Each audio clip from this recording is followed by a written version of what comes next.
Fox Sports. We are Fox Sports. We are Southwest. The heat is on in Arlington this weekend, and the Rangers and Indians have blistered the baseball in the first two games, wreaking havoc on both pitching staffs. Today may be no different in another scorcher from Globe Life Park.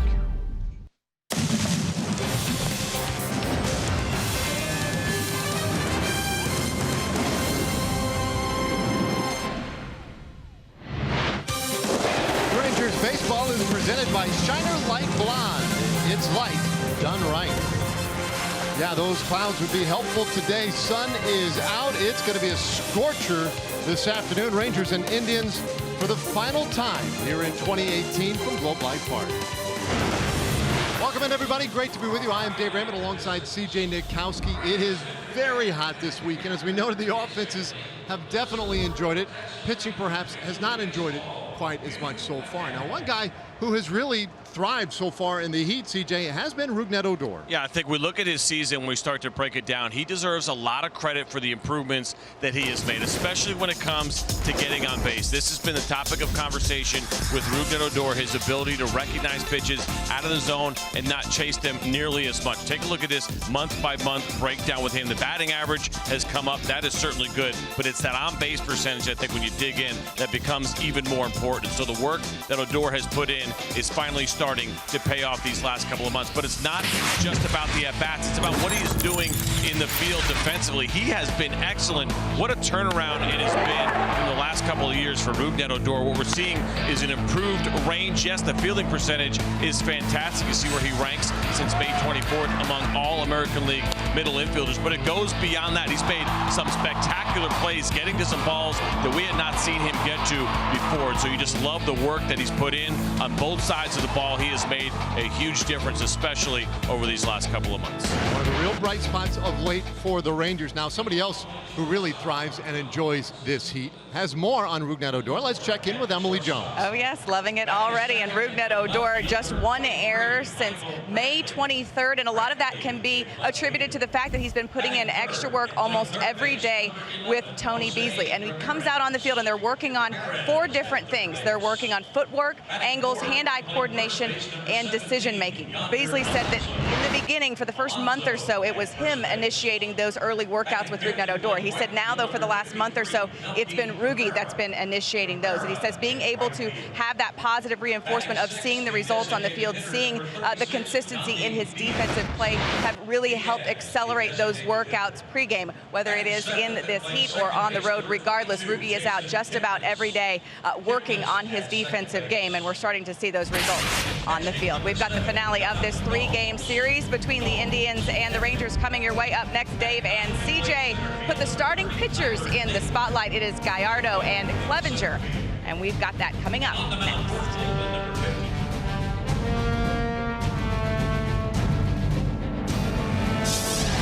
Rangers baseball is sponsored by Ford. Visit your local Texas Ford dealer during the Ford Summer Sales Event. Ford is the best in Texas. By Shiner Light Blonde. It's light done right. And by Southwest Airlines. Low fares, no hidden fees. That's transparency.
fares, no hidden fees.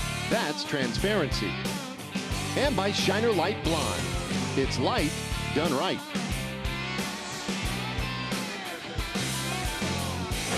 Folks, getting plenty of liquids today. Stay hydrated. It is a hot one this afternoon. Indians and Rangers, final game in this 3-game series. And the last time they will face one another here in 2018. Now, it's a part of the program we all look forward to every day, the Shiner Light Blonde Spotlight. And CJ, we look at today's starting pitchers. Yeah, this will be a pretty good one. Mike Clevenger has struggled as of late. Now, overall, he's had a pretty good year, but maybe the Rangers will catch him at the right time where he has been struggling a little bit. Giovanni Gallardo, all he has done is won in his 5 starts. The Rangers are 4-1 in those games. Now, they've given him some pretty good run support. They would like that to continue as they try to salvage a win here against the Cleveland Indians. Of course, they are in first place by quite a few games in the American League Central. In fact, the Indians enjoying a comfortable 9.5-game lead over the Minnesota Twins.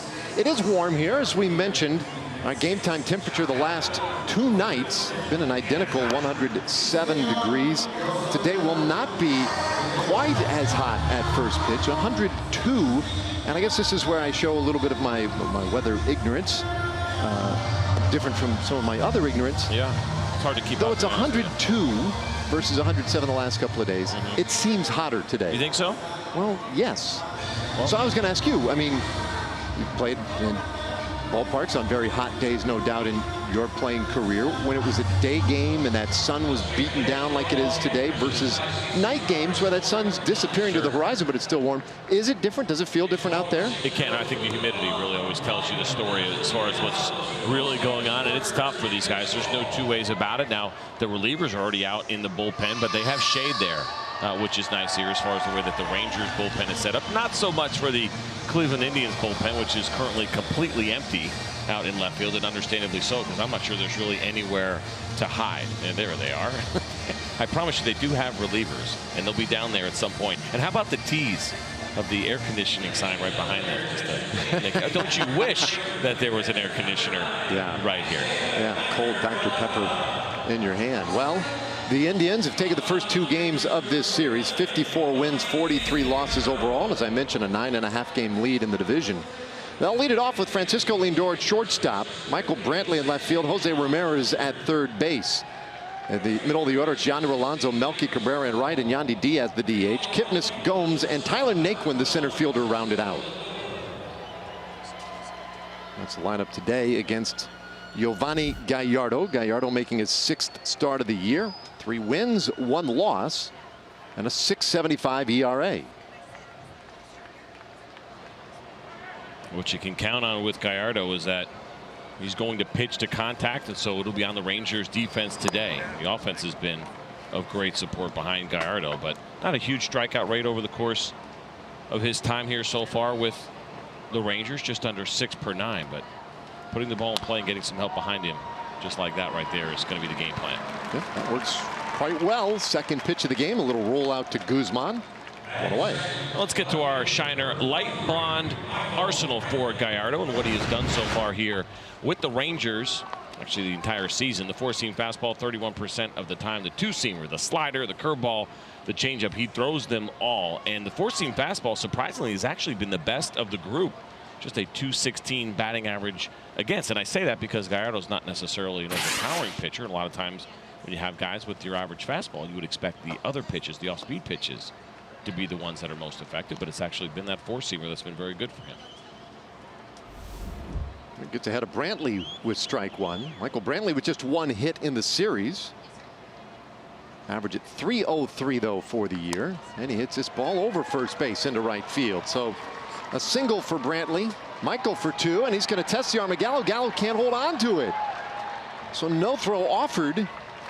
And Brantley in at second base with a double.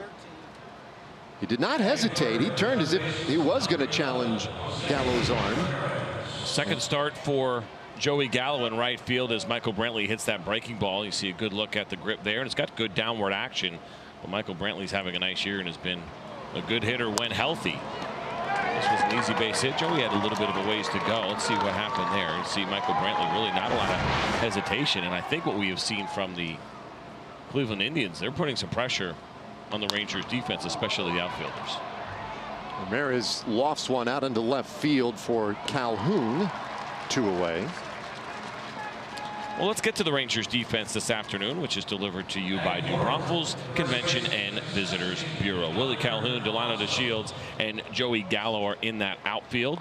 And in the infield for Jeff Bannister's club, Jurickson Profar, Elvis Andrews, Rougned Odor at second, Ronald Guzman, and drawing the short straw, Isaiah Kiner-Falefa, catching this afternoon. Now, he's more than happy to catch any opportunity that he gets, but certainly a challenge today with the weather, putting all that gear on. Well, he works with Gallardo as Gallardo tees it up against Yonder Alonso now and misses with ball 1. Interesting, this Indians lineup today, and it's not an overt strategy per se. They only have 2 right-handed hitters in the lineup today. Yandy Diaz and Yan Gomes. Anybody whose first name begins with a Y will bat from the right side of the plate. Everybody else will bat from the left side, at least against Gallardo. You got, what, 3 switch hitters and 4 lefties. It's amazing. We're not even 2 outs into this game and you already lied. Yonder Alonso also begins with a Y. Doggone it. But he's batting left-handed. Okay. And you said everybody with a Y is batting right. It's an untruth. You're right. It's a lot of Ys. Now, without a doubt, ties a league record. 3 Ys in a starting lineup. I just made that up. Yeah, that's another. Well, like the infield fly rule we talked about the other day. 86% of all statistics are made up, as I understand it. 3-1. So Gallardo having to battle back now with Brantley at second base. Gallardo, no stranger to the heat, grew up here in the area. Pitched at Trimble Tech High School in Fort Worth. And misses low. That's ball 4, so he puts Alonso on.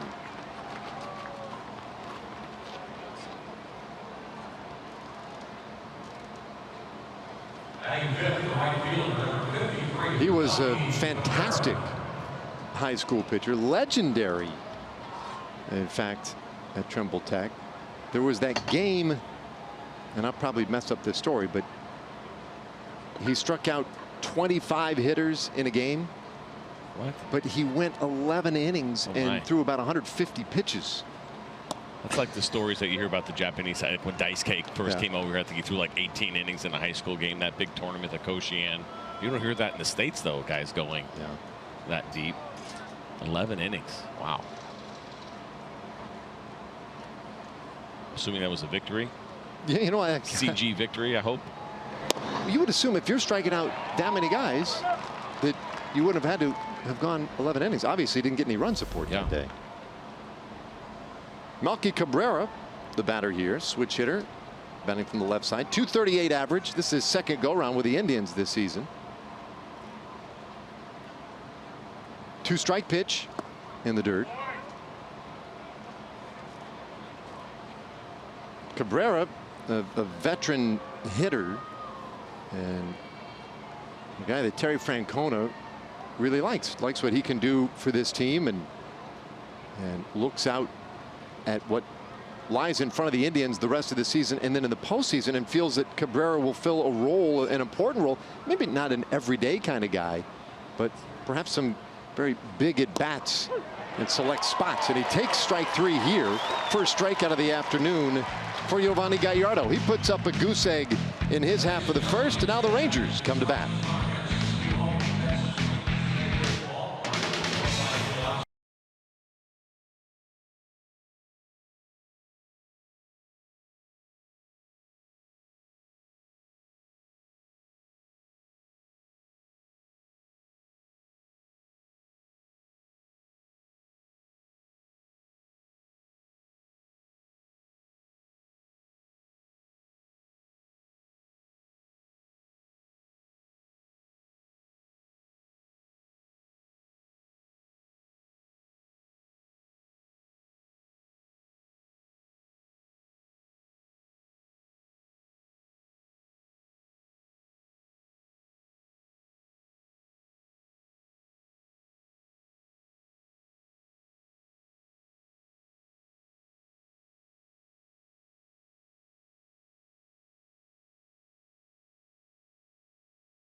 And now here come the Rangers. We take a look at our Southwest Airlines starting lineup, and Shin-Soo Choo trying to start a new streak this afternoon as the DH and leadoff man. Rougned Odor at second, Elvis Andrus at short. Then it's Profar, Ronald Guzman, and Joey Gallo in the middle of things. Gallo again in right field. Kiner Falefa catching, Calhoun in left, and Delano DeShields back at the starting lineup in center field. Choo's 52-game on-base streak came to an end yesterday. And such as it is, he can now start a second one. It was a pretty impressive run, longest consecutive on-base streak in better than a decade in Major League Baseball. And he takes a strike here from Mike Clevenger. Certainly helped Choo's numbers. 291 average now overall. His on-base average up over 400. But he's in a hole 0-2. You wonder about now, Choo, the opportunity maybe to start a new streak. I mean, he's been so good this year. It's been really a lot of fun to watch. It's been a highlight for the Rangers this season. You know, when Joe DiMaggio had that 56-game hitting streak, it ended. He had a 2-walk game in there, but did not get a hit. And then he started another one. He went 16 straight after that, which is pretty unbelievable. So you think about 56, walk a couple of times, and then 16 more. Choo strikes out to begin things this afternoon.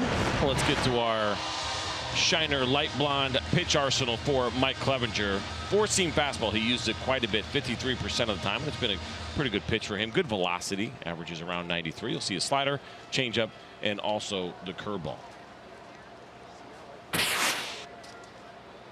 Clevenger 7 wins, 5 losses this year. His ERA 3.47. The numbers though for him much better on the road than they are at home. So with Clevenger, check this out. I mentioned the fastball. It's got good velocity, but you look at the rest of the pitches, the off-speed pitches, they have been phenomenal for him. And so for the Rangers, the idea of trying to jump on a fastball early, I think certainly would be a good game plan.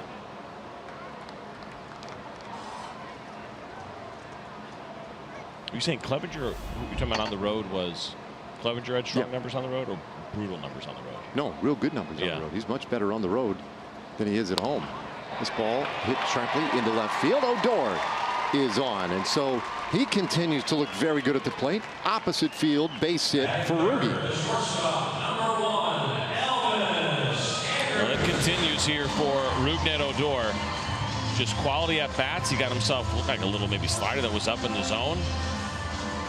He doesn't try to do too much. That's the part that we've talked about that's been hard. Right? A lot of times for a hitter, you see a pitch up in the zone, your eyes get big, you want to take a monster swing, but he played it smart there, under control, and lines that ball to left field.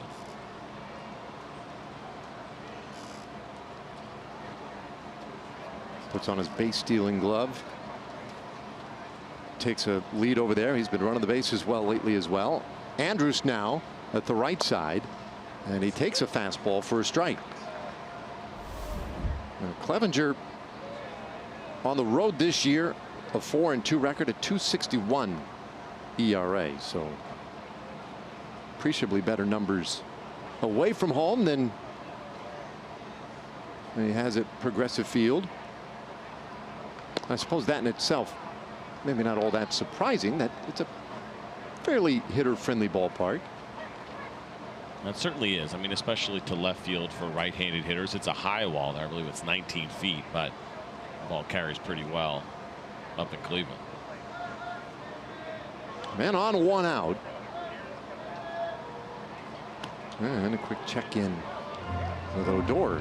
Something to keep an eye on with Mike Clevenger. He does have 4 pickoffs this year. That's an area where he's been very good. That's 4th best in Major League Baseball. So quick feet with a good arm for the Rangers that are thinking about expanding their leads or even trying to steal bases. They got to be very careful with Mike Clevenger.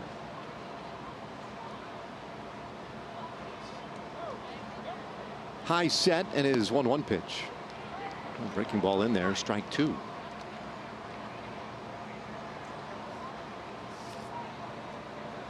Elvis yesterday 1 for 3. And last 6 games, he's been seeing the ball better, making better contact.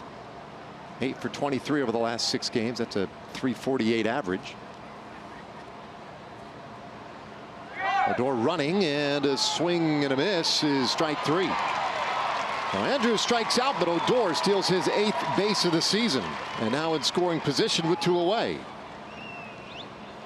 Tell you what, Jan Gomes did a nice job of getting rid of this ball. First, you're going to see the jump there from Rougned Odor, but that was a ball in the dirt. That looked like a slider that was in the dirt to Elvis, and you see that. Look at that clean pick and throw from the knees. Now, you're not going to get Rougned Odor. It's a pretty impossible task, but the fact that that even got down there as quick as it did, it's a really nice job by Jan Gomes, but a good read by Rugi to get himself into scoring position.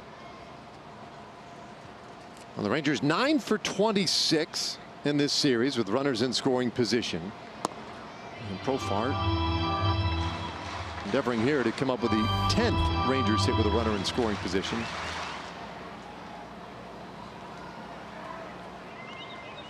Profar in the cleanup spot today, playing third base, giving the veteran Beltre a day out of the sunshine and the extreme heat. It's already gone up 2 degrees since we threw the first pitch in today's ball game. Hey, check this out. So this was Clevenger, part of his warm-up routine. I'm assuming that's one of those plyo kind of heavy balls, and working in action to get that shoulder loose. But I'm more impressed with the foul. We didn't catch that one. He got most of them though. Going around the back. Oop. Very nice. That hits me in the back every time. You could figure it out eventually. Good fastball there, just off the plate, and it's 3-0 to Profar with big Ronald Guzman waiting on deck. Clevenger just 27 years old. This is his 4th year in the Indians organization. And he finds the bottom of the zone that time to Profar. He really does represent some good depth that they have here in Cleveland. He's probably the guy that would come out of the bullpen in the postseason. He's got the arm for it. And you probably even see a little bit of a bump in velocity, but he's been really good for them. And we think about Kluber and all the other guys, Carrasco, but this guy's been good. High fly ball hanging up out there in left field for Brantley, and that will end the inning. Rangers leave a man in scoring position, so both starters post zeros in their first inning today.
Giants had forced extra innings, and Jonathan Lucroy, in front of the largest crowd in Coliseum history, with a walk-off hit in the 11th inning, giving the A's the win and putting Oakland just 3 games back for the 2nd American League wild card. The A's have won 22 of their last 29 games, and the former Ranger delivering the big hit last night.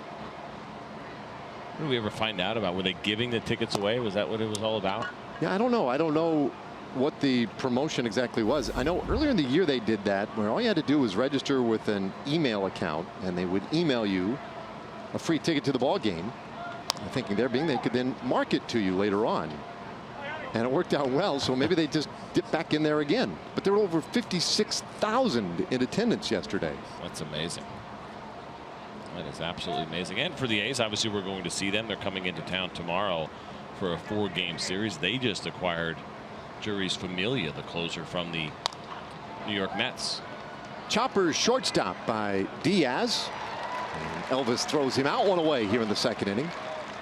So this is interesting. The A's, I don't remember the last time they were buyers. They've added in the offseason before, and they usually will do it with the relievers. But here's kind of the smart play, and I think it was Ken Rosenthal that was talking about this, and I agree. We saw it with the Twins last year. Buy a little early, with some time to see how maybe the next week or so goes. And if you don't like it, you can certainly spin a guy like Familia. There were other teams that were interested in him, and even some teams that were frustrated they didn't get a chance to kind of make a final offer. I was reading some of that today. There's a lot going on in the New York Mets front office, with Sandy Alderson on a leave of absence right now to attend to some medical issues. And so there was 3 different people apparently that were involved in the conversations at the top here. And, you know, New York newspapers are always going to dramatize everything and probably make it seem worse than it is. But it did seem like you got the impression that there were some other executives like, well, we actually had another offer that we didn't even get an opportunity to present because they just went ahead and made that final deal. And then, of course, you get all your prospect experts, and there's so many prospects experts. They're so great at that, saying, oh, they got a terrible haul. And I mean, you don't know. Just say you don't know. They were taking some criticism today in New York. But worst case, point being, they can flip them if it doesn't work out, if they start to slow down a little bit. And they got Blake Trine in there as well. They got some good relief arms in Oakland. Gallardo misses up and away to Kipnis, puts him on via the walk. Second walk allowed early on here for Gallardo. Blake Trinan, you mentioned, he threw 2 innings yesterday to save that one or get the win, as it turns out. The A's now, they're the only team in Major League Baseball still undefeated when leading after 7 innings. They're 39-0 this year when leading after 7.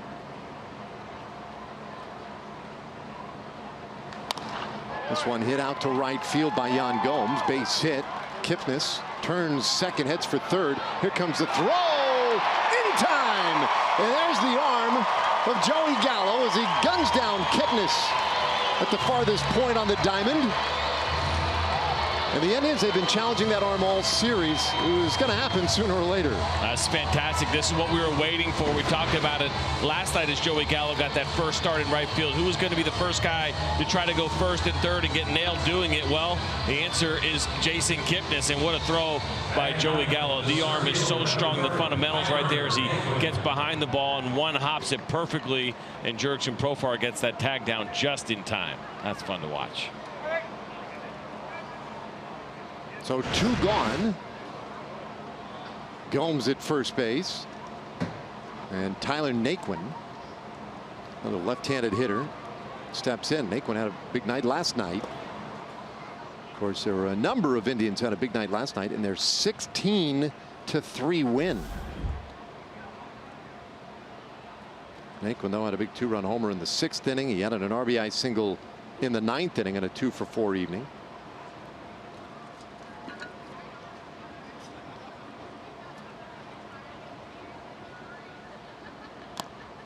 One and one, the count on the Indians center fielder. That base hit just a moment ago there by Gomes. That was the 40th hit of the series by Cleveland. Oh my goodness. Yeah. So we played 11 and 9, so 18, 19 plus innings, 19 and 2/3 at 40 hits. It looks like the All-Star break didn't disrupt any momentum that they had offensively. Cleveland, I mean, it's not like they have been hitting on all cylinders all year. There were some times where they struggled a little bit. You look at the series for the season, those are some crooked numbers. Now they have swung the bat well against the Rangers this year. Little roller down to first. Guzman takes care of it, and the inning is done.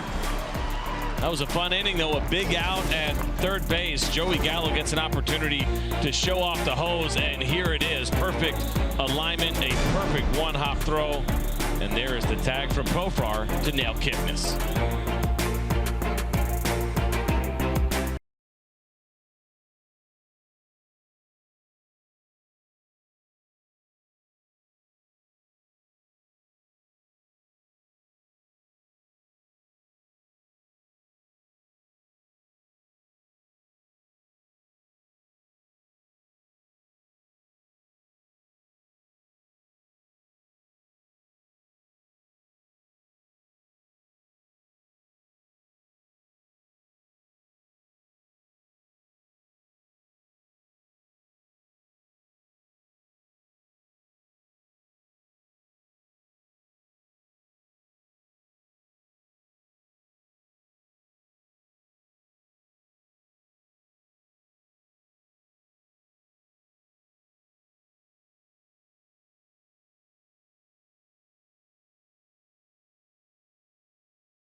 The Indians defense, which is sponsored by Jack in the Box, Michael Brantley, Tyler Naquin, and Melky Cabrera in the outfield this afternoon for Cleveland. It's Jose Ramirez, Francisco Lindor, Jason Kipnis, and Yonder Alonso in the infield with Yan Gomes catching. Clevenger starts with a fastball here in the second inning. A beauty to Guzman for strike one. Guzman, Gallo, Kiner, Falefa in the second. Scoreless game. And Guzman hits this ball well, high in the air out to center field.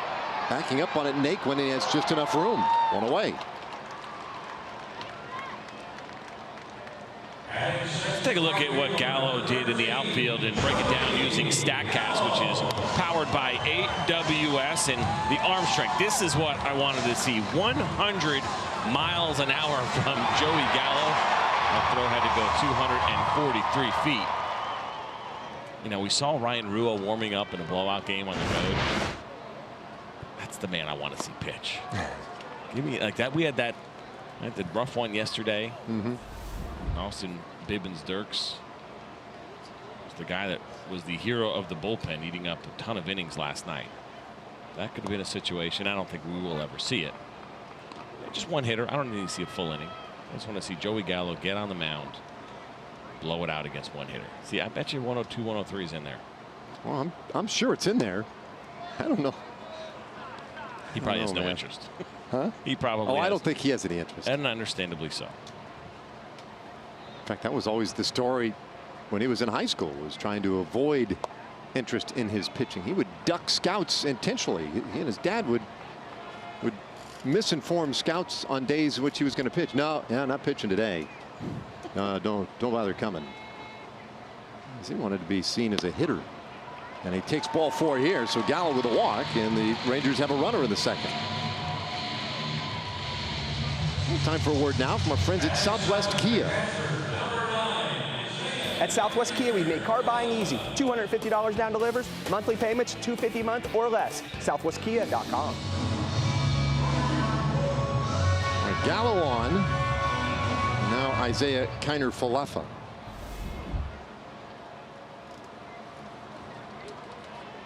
Gallo, for what it's worth, has walked in every game in this series now. We said the 2 home runs in the opener on Friday. And Clevenger runs that one a little bit in on Kiner Falefa. You don't always notice it immediately, like first game. But, you know, sometimes it's a little glacial to really look back and say, like, ah, that's where things turned around. You don't know. I mean, maybe Gallo has figured a little something out, and maybe we're at the very front of a stretch where we see him walk a little more consistently, take some better at-bats. He's still going to hit a lot of home runs. That's the plan. That's always the plan. What a good sign. Yeah, Emily talked about it yesterday, right, as far as second half for Joey Gallo. Bouncer up the middle. We'll flip to second one. Lindor on to first in time for the double play. 4-6-3. Clevenger, one of the best in the business at getting double plays, and that one gets him out of the second. We've played 2, no score.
As we get going here in the third, Francisco Lindor to lead things off, our TXU Energy Power player to watch.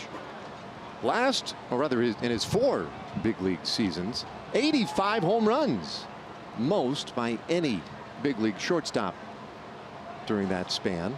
Last year, a franchise record 33 home runs, and he's already sitting on 25 this year. And they haven't quite hit the 100 game mark, the Cleveland Indians. This is the 100th game for the Rangers. This guy is a superstar, continues to get better. And I remember that story, I was calling one of his games his rookie year, and he popped up to the infield and he didn't run it out, and he actually stood in the box the entire time. It was like a fly out to short. We talked about it on the broadcast. It was a national broadcast, and you know, kind of, we didn't beat him up a little bit, but just talked about, kind of surprised to see a young player do that, and said something to the effect of, well, Terry Francona or a veteran will sit down with him. Mike Napoli was on that club at the time, and kind of talk about why you don't want him to do that. And I talked to Tito later that year, Terry Francona. We had another game. He said he actually sat down with him and showed him that and what TV broadcasts were saying about him in that spot. And he reacted really, really well to it. And he said he was a little embarrassed by the whole situation, and he was to begin with. But point being for me was, you know, it's easy to get defensive, right? You and I have been on the side where players are maybe not thrilled with what they hear all the time on the broadcast. But, you know, that spoke volumes to me that this guy kind of got it, and that the expectations for him were really, really high. And he didn't want to put himself in that position again. And what he has done since then has been pretty incredible. He smacks that one hard down to third. Profar couldn't quite handle it, and Lindor is on. That'll be scored an error. This ball hit pretty hard from Lindor, and the Rangers did a nice job of positioning Jurickson Profar in a perfect spot. He was the only one on the left side of the infield. He was in position A, but unfortunately unable to handle it, and it'll go down as an error for Profar. Do you remember what a slow start he got off to in his career when he first got to the big leagues? People kind of forget he struggled. My takeaway from that A little vignette. Ooh, close play over there at first. Is it you single-handedly turned his career around? I mean, I think that's kind of the way it should be taken. But you know how some guys react. They get really sensitive, really upset, especially when it's not even, you know, broadcasters aren't even covering your team. I was like, oh, wow, for a young man, it's impressive. Was that the same national broadcast where you accused them of stealing signs? Dave, that's not what I was doing. Oh. But that also was a little. I heard from Indians fans. They were not too thrilled about that one either. I've heard from Indians fans about that. And I wasn't even involved in that broadcast. They got angry. They were a little sensitive. Fly ball out to left. Calhoun right there, though. One away. Time for a Chevy game break. Where in the world would we find Leslie McCaslin?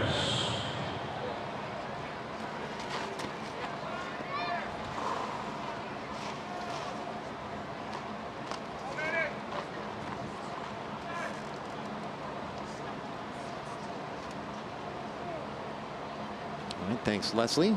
Dodgers with a one-game lead in the National League West, and so Machado with the hit. But did you see his first defensive gem the other day? I did not. Oh man, kind of the old good one, Jeter-esque, going to his right.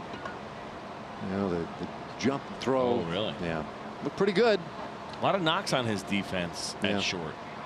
It's pretty interesting. I talked to Buck Showalter about that when we were there in Baltimore, right as we headed to the break, because his defensive runs saved as a shortstop, they're the worst in Major League Baseball. And Buck said that probably has more to do with range. And he said his range is somewhat limited. It's not bad, but he felt like it might be somewhat limited. But his arm has been something special. So the play you're talking about certainly makes sense that he has the ability to do that because he's got an above average arm at short. Now here's a guy who has been a delight for Cleveland Indians fans, Jose Ramirez. What a year he is having. 30 home runs, 72 RBIs, and he takes off the plate. It's 3-0. Big year though with the power bat, a guy who walks more than he strikes out. There's a unicorn of sorts in today's game. Hitting better than 300, on base average better than 400, and he's got 20 steals. Oh, I forgot to mention he plays very good defense at third base. He'll take the walk here. 2 men on. So maybe for a little more perspective on what Jose Ramirez has accomplished to this part, how about this? American League switch hitters with 30 homers, 20 steals, and 50 walks in a season. Well, Mickey Mantle did it in 1959 in 144 games. Ramirez has already done it. 96 games into the season. It's incredible. And I think that's something that's actually worth paying attention to and noting and kind of digging in on. Sometimes we'll take some stats and we shape them the way because we love tying in historic names. But you're talking about 3 legitimate categories that really speak to being an all-around hitter. And then, of course, on the base paths as well and kind of getting it done. This guy's special, man. Another guy, slow start to his career, trying to figure out exactly what they had, and he has been spectacular. Well, Tapper back to the mound. Gallardo will go to second. They get the out there. On to first in time double play. 1-6-3 for the Twin killing, and Gallardo gets out of the third. The Rangers are so good at this and have been the last couple of seasons, but a good job by Gallardo. He thought it might have popped out of his glove. Makes that throw to second, and Elvis recovers from the high throw to get that double play turn.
And our Kubota power stats today regarding the Indians rotation.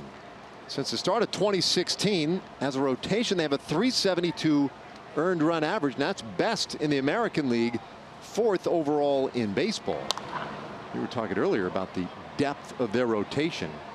Obviously quite good as Calhoun pops up with the first pitch.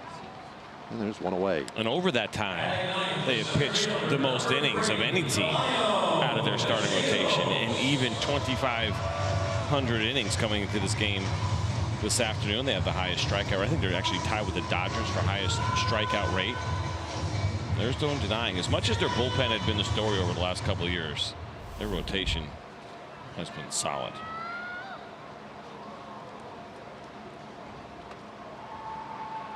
One away for Delano DeShields now. Delano got the day off yesterday after a tough night Friday night. A couple of moments in that game that didn't really work out too well for Delano. So yesterday a day just to maybe get a little bit of a mental break. And Jeff Bannister said in his pregame session yesterday it was not a scheduled day off, as we like to say. I mean, it was a reaction a little bit to the previous night's game. Breaking ball misses outside. 2-1 the count. Delano was on a skid. Went hitless on that road trip right before the All-Star break. And he takes a strike here, 2-2. Well, sometimes a guy needs just a day to kind of get away from it, even though he just had the All-Star break. Chokes up a little bit here. That one almost got him. It's a full count. Yeah, I think some people might say, oh, well, you just had the All-Star break, you know, getting that breather. But I mean, listen, as much as you get that break, doesn't mean you necessarily can get yourself out of that funk or work out those little demons that are kind of battling in your mind, which this game will do to every single player.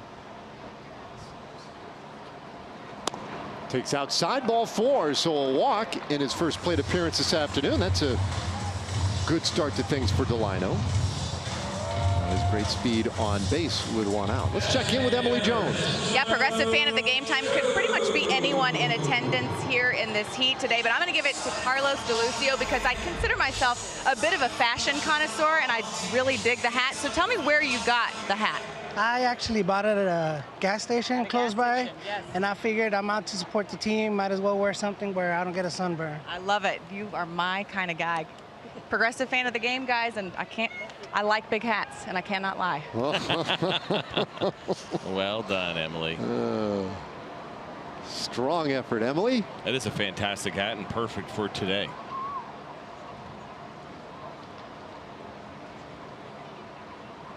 Delano had a nice little lead there, and Clevenger, you pointed out his pickoff move, very close to having picked him off the first time.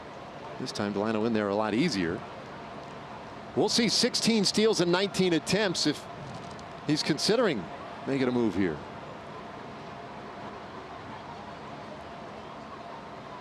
Not going.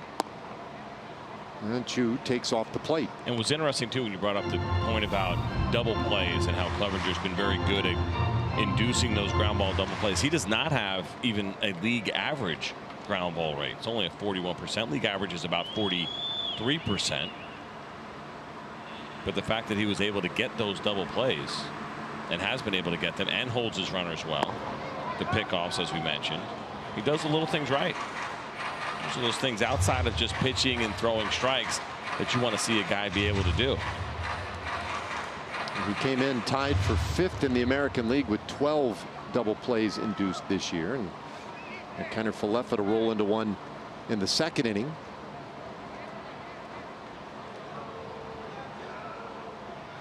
Slight shift on the infield for Chu. Delano running, the pitch up and away, the throw down to second, nowhere near in time. And DeShields with his 17th stolen base. That's a great job by Delano. These are not easy bases to steal against Yan Gomes. Clevenger has allowed some stolen bases, 8 on the year, so now make it 9. But Yan Gomes has done a good job of throwing the ball this year. You see the quick release, but that throw was short hop. And couldn't get there nearly in time. So good job by Delano working Clevenger and finding his way over to second base. Base stealers now have been thrown out just 6 of 25 times. I'm sorry, check that. 11 of 40 times now against Gomes. It's been good. 2 balls, 2 strikes, a count on Chu. He struck out in the first inning, 0 for 1 today. Clevenger deals low. It's a full count.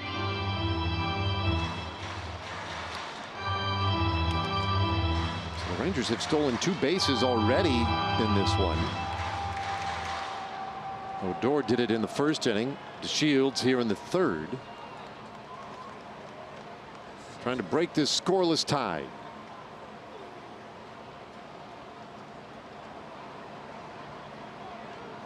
Payoff from Clevenger. And there will be another one.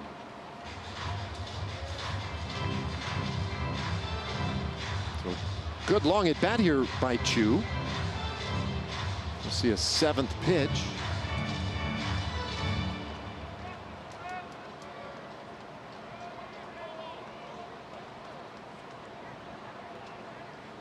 Has the Shields in scoring position, and Clevenger will break contact. Mentioned earlier about Clevenger that it's his 4th season in the Indians organization.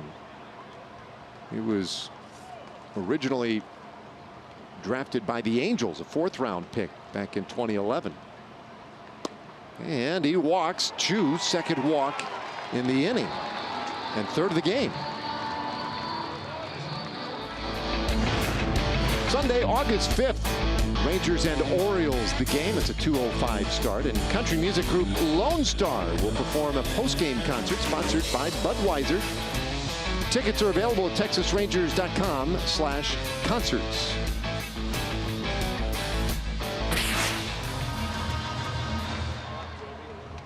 So a couple of base runners now for maybe the Rangers' hottest hitter, and Rougned Odor. He had a base hit in the first.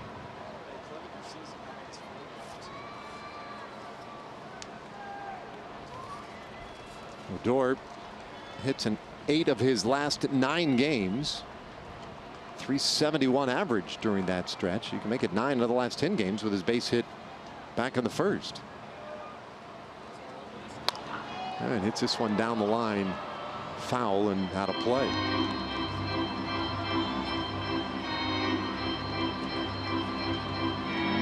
To Clevenger,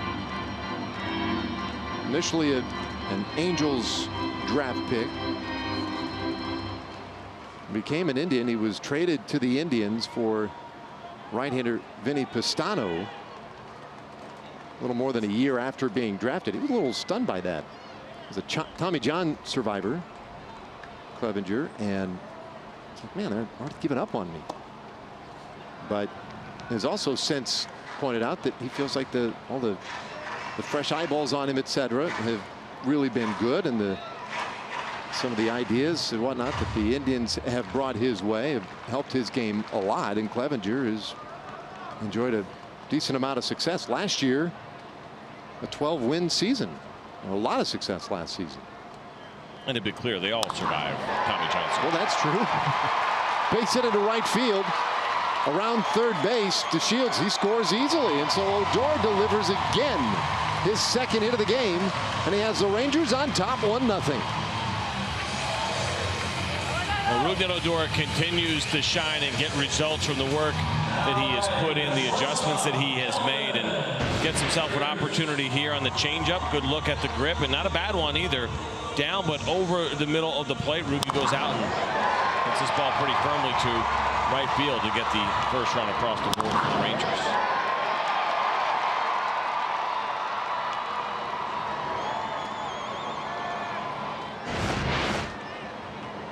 Well, he continues to look great.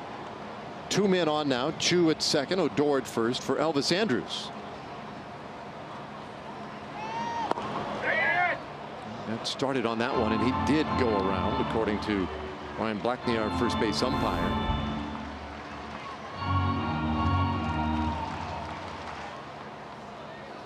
Guessing that he doesn't agree by the shaking of the head.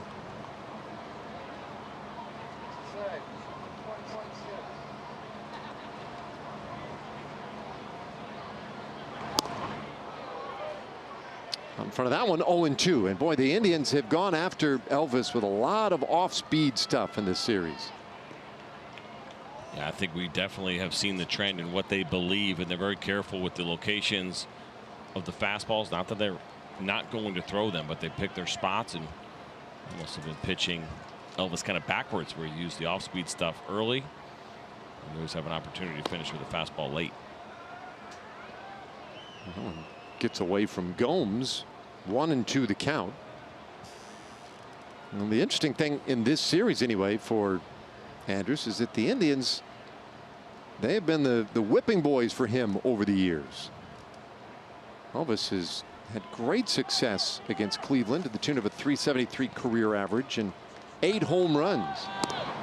But he strikes out for the second time this afternoon. 2 away in the inning.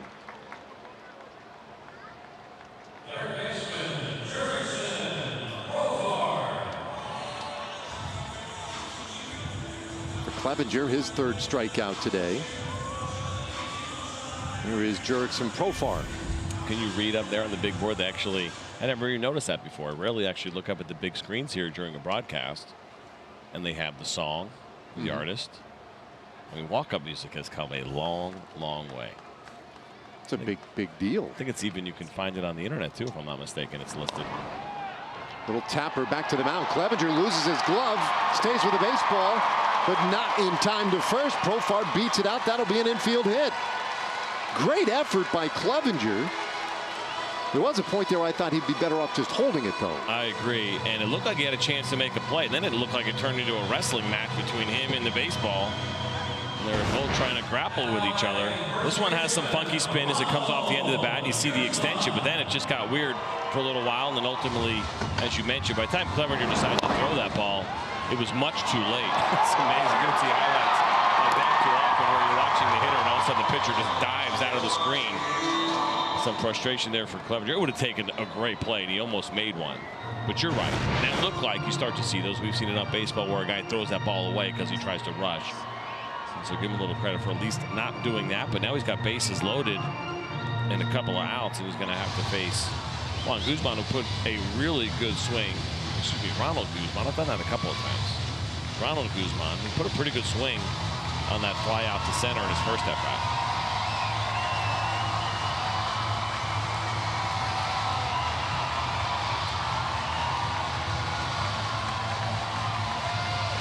A mound visit burnt by Carl Willis. That's interesting. I thought that was their second one because Yan Gomes went out earlier, but I wonder, he was on a foul tip. I can't remember. He definitely went out there. Oh, there it is. Yep, they're down to 4 now. Guzman takes upstairs for a ball. Guzman flied out in the second inning. He's 0 for 1. But the base is loaded here. Rangers 16 for 71 as a team this year with the bases loaded. Yesterday, Guzman was used as a pinch hitter and delivered. But he has been locked in now for nearly a month. His last 22 games. Guzman hitting .350 and the on base up near .430 for him. Good to have him up here with the bases loaded. Had his first grand slam a week ago today. Maybe you could make it a kind of a weekly deal. 1-2.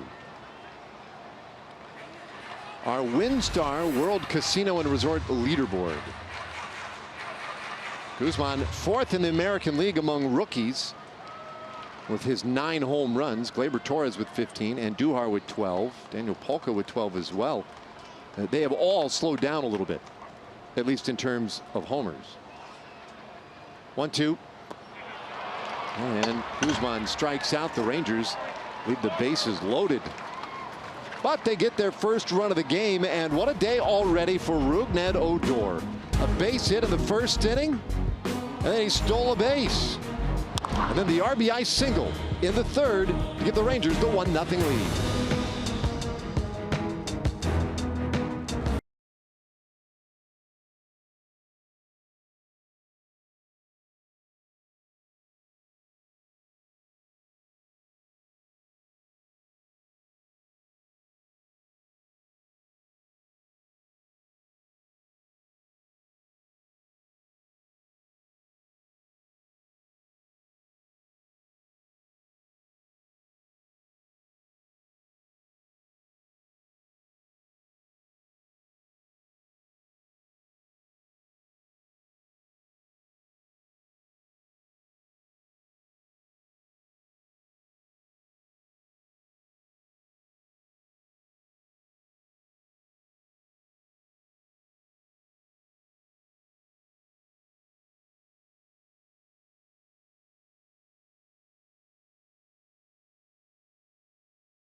Now leading off the fourth inning for Cleveland, Melky Cabrera, Yandy Diaz, and Jason Kipnis do.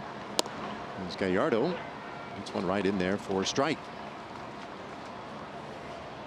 Gallardo with just one strikeout so far today. He has issued 3 walks. This ball hit sharply and into right center field. That's a base hit for Cabrera.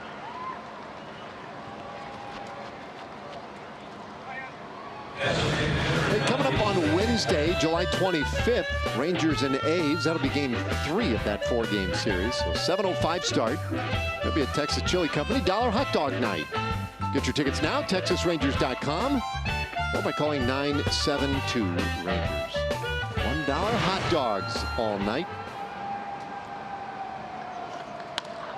Boy, this ball hit hard by Diaz, but right out there to Gallo, one away.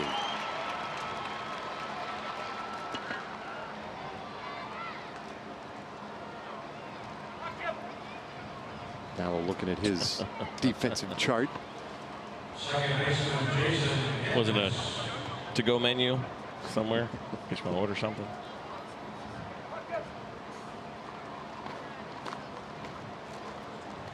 I don't think who it was earlier this year. Or maybe it was last year with Carlos Gomez. I think he had a problem with people seeing it. Really? Didn't like people seeing it.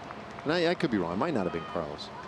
There was an outfielder recently who he was sensitive to that. Didn't want people knowing that he was looking at a little cheat sheet to get positioned every time. To which I say, who cares? Whatever it takes, you know. I mean, well, you're going to be there. I mean, that's it's the like idea. A sneaky move. Like once the batter steps in, you're going to stand there. You could literally write it down and make your own sheet. It's okay. Well, against Gallardo, you stand here when Jason Kipnis is hitting, and we all know now. Any different than a coach, telling you where to go? I don't see why it would matter. Yeah, it's interesting. And of course, when the defensive shifts started to become a little more in vogue, there was the golf tees or the painted spots of the outfield that teams were trying to employ. That's been banned. MLB put the kibosh on that. 1-2 pitch. And Gallardo misses off the plate. Much to the delight of groundskeepers everywhere. How else could you imagine? Because where do you stop it? I mean, if you let it go, like what is acceptable, what isn't? So Perry Hill, who's the infield coach and also the first base coach with the Miami Marlins, was one of the first. I had him years ago in the late 90s, and he would do that. Well, this ball hit out to right field. That one caught by Gallo, and Cabrera was on his way to third. That's a double play. Second outfield assist for Gallo today. And the double play ends the inning. So to the bottom of the fourth we go. You make a good play defensively, we'll let you bat first when we come back. Gallo leading it off in the last of the fourth.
Joey Gallo forcing his will on this game. Couple of outfield assists already in this thing as we go to the bottom of the 4th inning. He will lead things off here. 1-0 Rangers lead.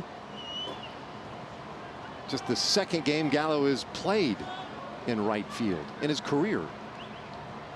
Got to start there yesterday, back out there again today, and that's largely to accommodate Willie Calhoun joining the team here after the All-Star break. Calhoun will be in left field when he plays, and that displaces Gallo. Down low, 1-1 the count.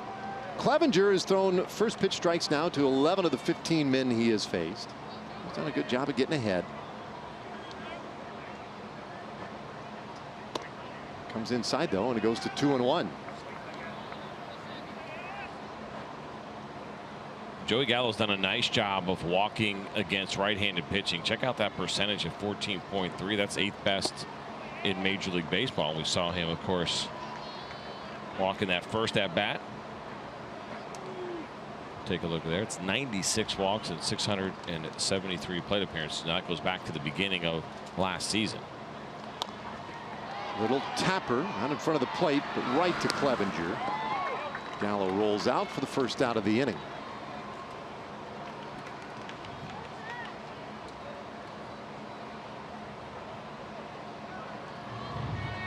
Clevenger closing in on 60 pitches for the afternoon, so pitch count climbing on him just a little bit.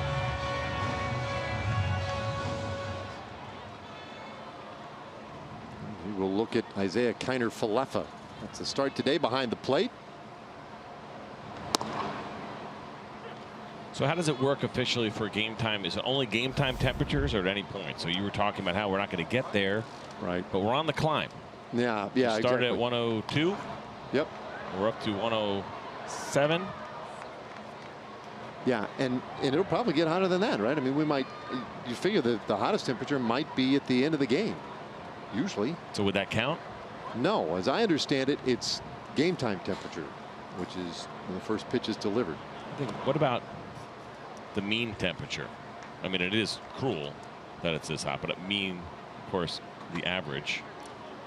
It's going to be a lot higher. Median. It's going to be high. We are in the 4th inning. It's 107. I think we're going to average right around maybe 107.5 to 108. And Falefa strikes out. 2 away. Well, let's ask Emily Jones. Yeah, so while I was out on the concourse looking for my big hats, I did some temperature gauging with my handy thermometer. 150 on the seat bottoms. Oh my. Yes, in section 218. Yeah. 150. So 150. So you don't want to go with the short shorts today. So pull the curtain back a little bit. I tried to sit down on one of those chairs when I was doing the Progressive Man of the Game interview. Didn't work out so well. Fortunately, someone had an extra program that could provide a little buffer barrier there. Oh my goodness. Well, fly out to center field by Calhoun makes for an 11 pitch inning for Clevenger, so he gets his teammates out of that sunshine and heat. We go to the 5th inning. Rangers lead it 1-0.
blonde. It's light, done right. Folks trying to stay cool on this warm afternoon. Warm. That's such a terrible word. It's smoking hot. Not the hottest ever, though. You make it sound almost pleasant. Well, it's kind of pleasant up here. The fans are blowing. Trying to look around a little bit to see who has sleeves on. Gallardo's got the 3/4 loose sleeves. You got Ronald Guzman. I don't know if he just has the sleeves that you kind of slide over your elbows. Okay, yeah, he's got the tight underarm. Right, you never know. That could be actually just the arm sleeve and not the full shirt. I'm going with. What do you think? The shirt? Sleeve, just a sleeve. Yeah, because it says has the Under Armour logo on it, right? I think the undershirts all have to be Nike, if I'm not mistaken. That I wouldn't know, but.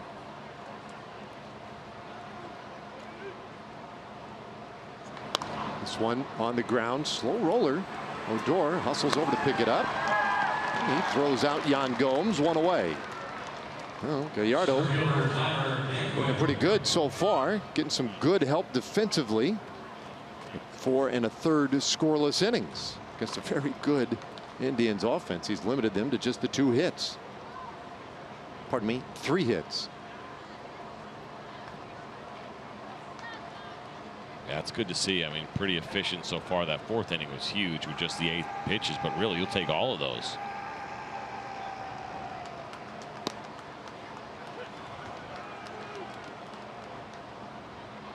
There's a breaking ball in there for a strike.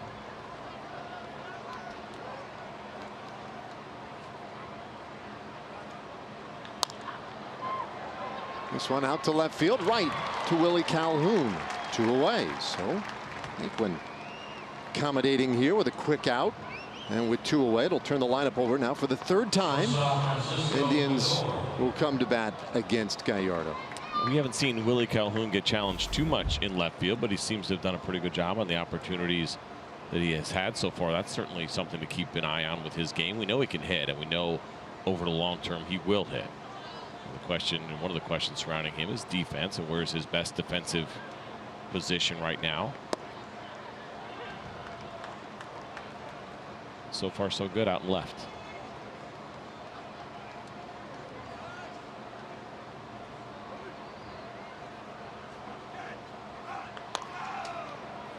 Tapper, third base side. Profar with the charge, the throw. How about that? Another quick inning.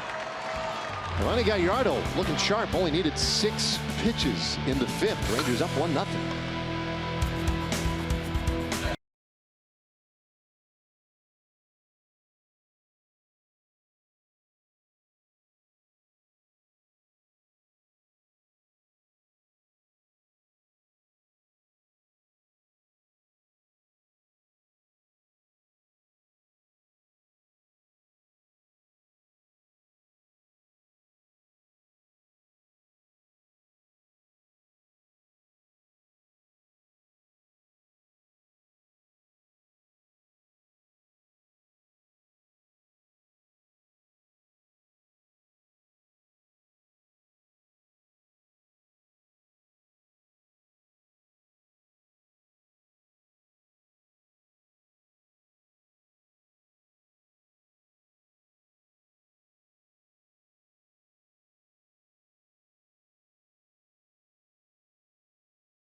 Bat here in the 5th inning for the Rangers. You might go back To May 1st against Clevenger, and Delino, oh, he knew it.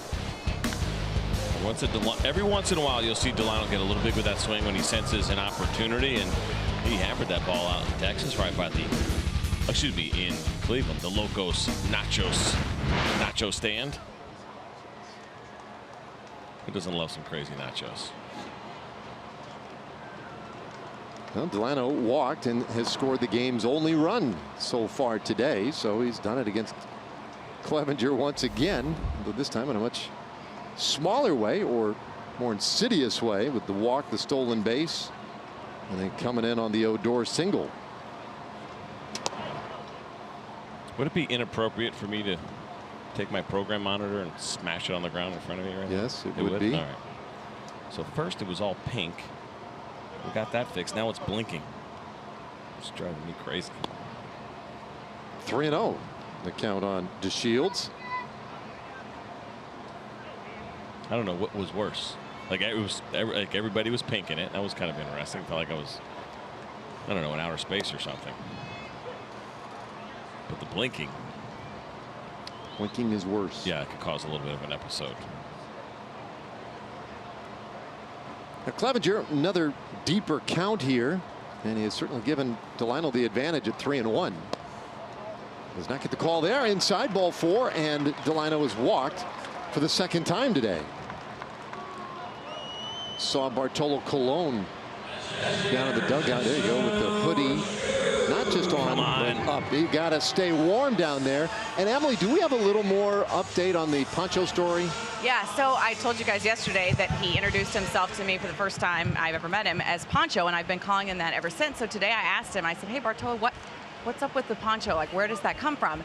And the translation I got from that was that in the Dominican, he hit a donkey and it died, and then they started calling him Poncho.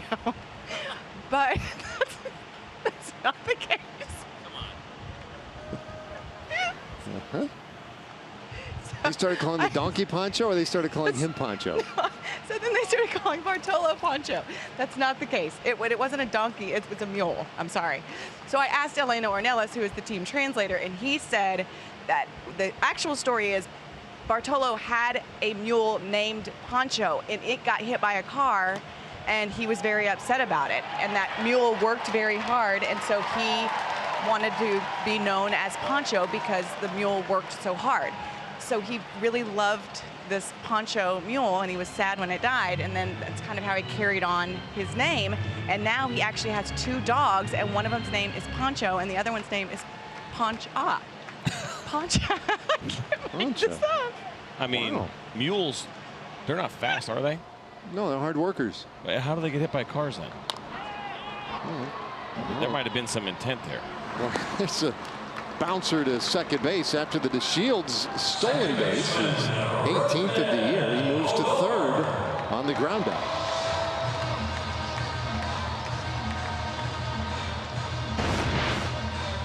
Take a look at this here, and good job by Delino on the pitch out, stealing second base. So the Cleveland Indians had a feeling that he might be going, and he was, but it didn't matter. And when you get a good jump and you have the speed that Delino DeShields has, you have a chance to steal a base. That throw was pretty high too from Gomes. He's probably frustrated with the throw that he made on the pitch out. Well, they have to bring the infield in now with only 1 out, and Odor lifts this one into short center. Naquin in great position. DeShields tags, the throw hits the mound, and Delino scores on the sac fly. It's 2-0 Rangers. I wondered if this was going to be close, and I don't know if it would have been, but once that ball hit the mound, that changed everything. And Tyler Naquin, walking back to his position, did a good job of getting behind the ball, but just not a strong enough arm to get it up over the mound. And it probably wouldn't have made a difference, quite honestly. But nothing wrong with a little bit of help from the pitcher's mound. Good job by Rougned Odor, who's had 3 excellent at-bats today. 2 for 2, 2 RBIs, and Delino has scored both runs. And here is Andrus, and he swings and misses way out in front again on an off-speed pitch. Well, it has been a maddening series for Andrus in that respect. 2 strikeouts today. And a little bit late on the fastball, so the count 0-2. They have really tied him up.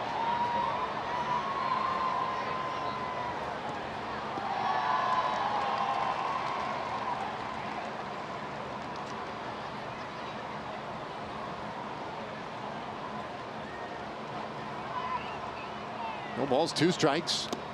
And a swing and a miss. Another off-speed pitch, and Andrews at a loss at the moment. Inning is done. The Rangers add a run, however. We go to the 6th inning. It's a 2-0 game.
About the starting pitcher for the Rangers this afternoon. Yovani Gallardo has been fantastic. There's the 1 strikeout that he has registered, but he's done an excellent job. I mentioned right before the game started that Gallardo is a guy that relies on his defense, and the defense has really shown up for him. Now he's induced a lot of weak contact, just 3 base hits in the afternoon so far. 11 out of 19 on the first pitch strikes. There is the line so far. 5 innings pitched, but maybe the best number of all, 54 pitches for Gallardo through 5 innings against a very good offense here with the Cleveland Indians.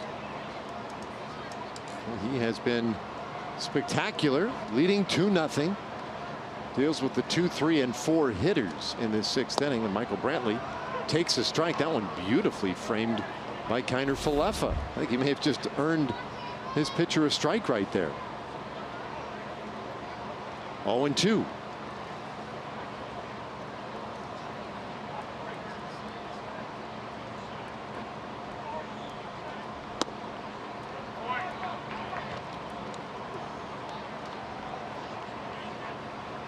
Brantley having a good year.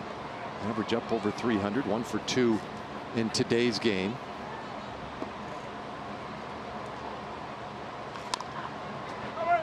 That's that one in the dirt. Stays a ball and 2 strikes. Michael Brantley, a guy who does a really nice job at putting the ball in play. This is plate appearances per strikeout. Anderson Simmons is in a world by himself at 22.8 plate appearances per strikeout, but there's Michael Brantley second in the American League, and so a guy that puts the ball in play will draw his walks as well. He's been good when he's healthy. He has been an impact player. There have been some issues for him over the last couple of seasons trying to stay on the field. Hammers this ball but foul. Keeps the count at 2-2.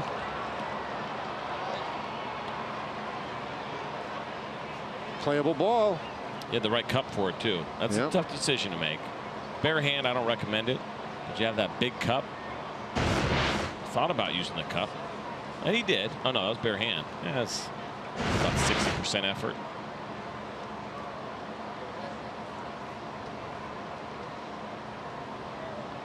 Check swing, and that one a little bit low. Full count.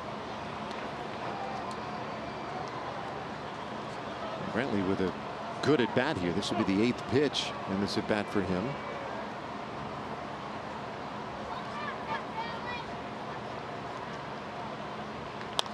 And he hits this one high in the air out to right field. Gallo is back right near the fence, and he has just enough room. One away. Time for a Chevy game break as we check in again with Leslie McCaslin. Third baseman Jose Ramirez.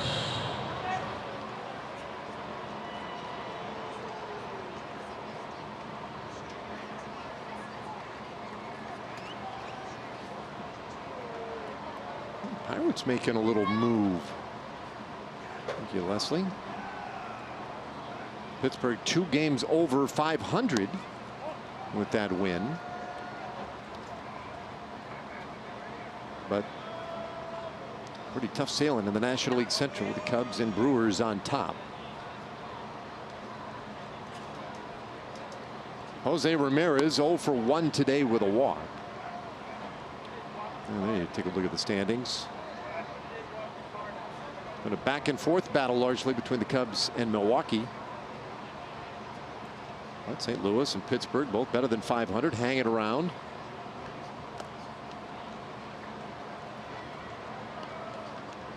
Former Brewer Giovanni Gallardo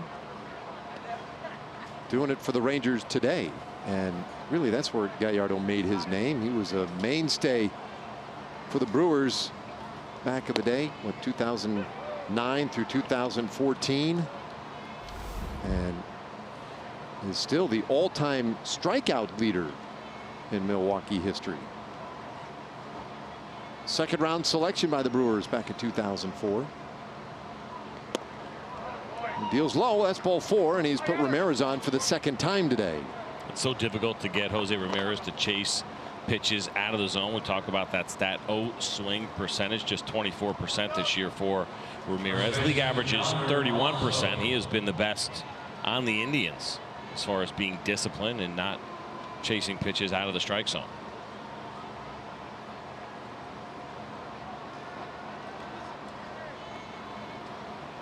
Now a little break as Kiner Falefa trots out there to have a word with Gallardo, and I think this will be interesting to watch. He's been great. He's been efficient. But at the same time, this is a really good hitting offense. The Rangers held the Indians scoreless through the first 4 yesterday before they exploded. And I got to believe for Jeff Bannister and Doug Brocail right now out there having that conversation, part of what they're considering is how many times through the order, you mentioned it, 3rd time through now and 3rd time through the middle of the order with the Cleveland Indians. So you want to be a little bit careful here. So the Rangers will have some action up in their pen, and even though Gallardo's been very good, I would say probably on somewhat of a short leash. Southwest Airlines bullpen live look. You see Claudio, who got the final out yesterday, loosening up with Corey Guerin.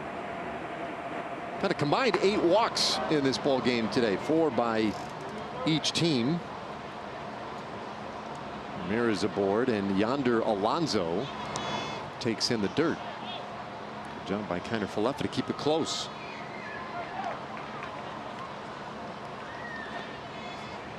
Yeah, there's the 3rd time through the order. It's the pitch count you watch as well, and you have to take into account the weather conditions today. It was 102 degrees at first pitch.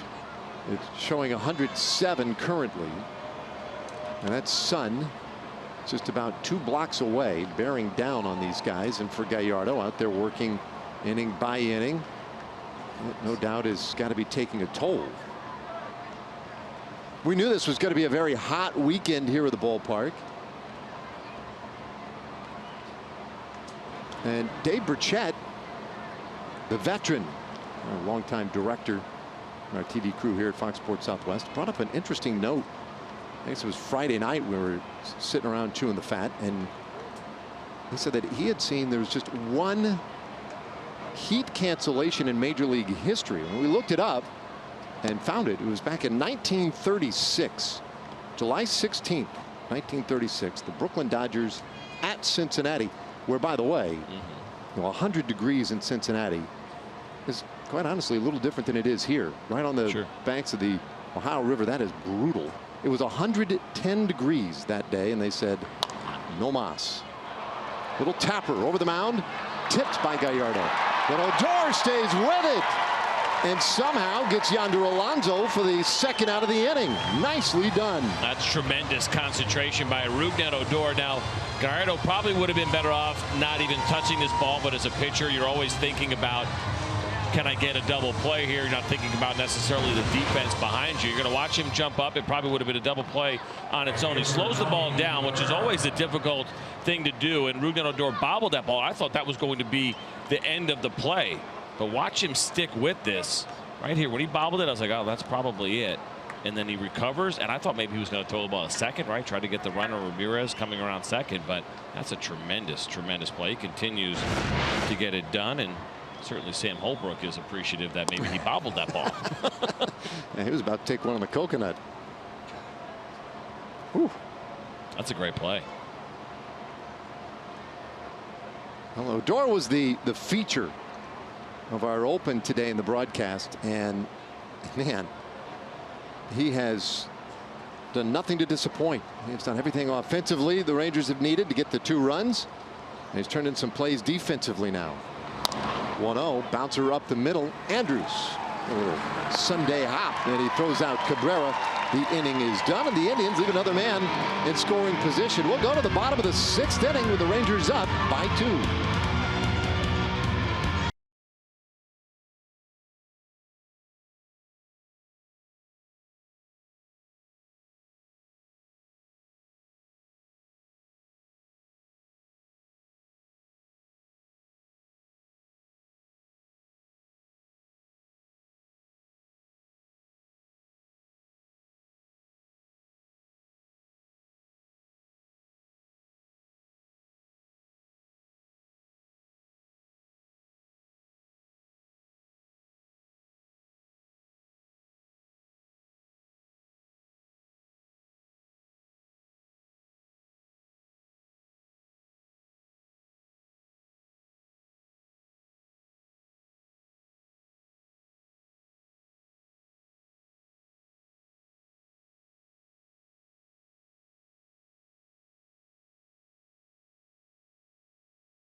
Nothing lead, and we look ahead Saturday, August 4th, Rangers and Orioles, a 7:05 first pitch. And the first 15,000 fans are going to get a Vladimir Guerrero Hall of Fame bobblehead, courtesy of Allstate.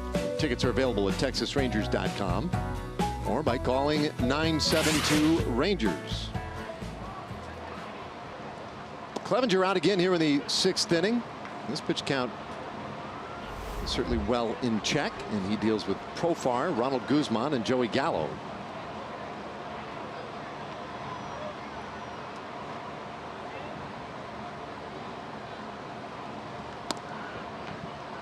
There's a strike to make it 0-2.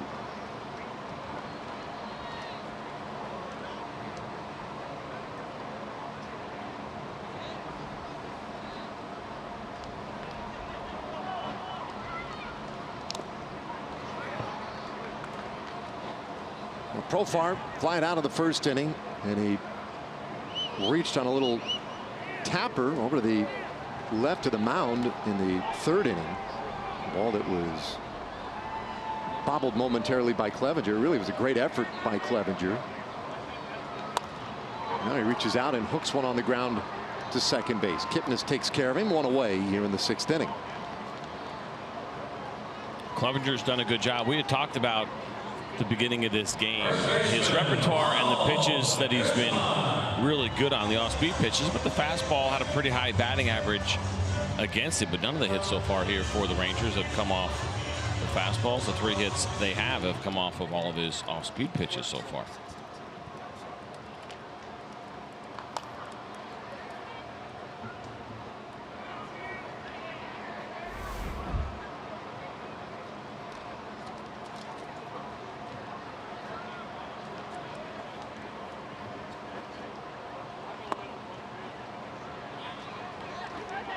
Ball 1 strike on Guzman.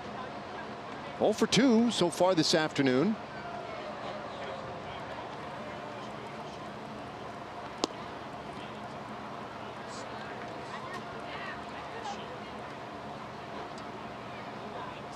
Favorable count here.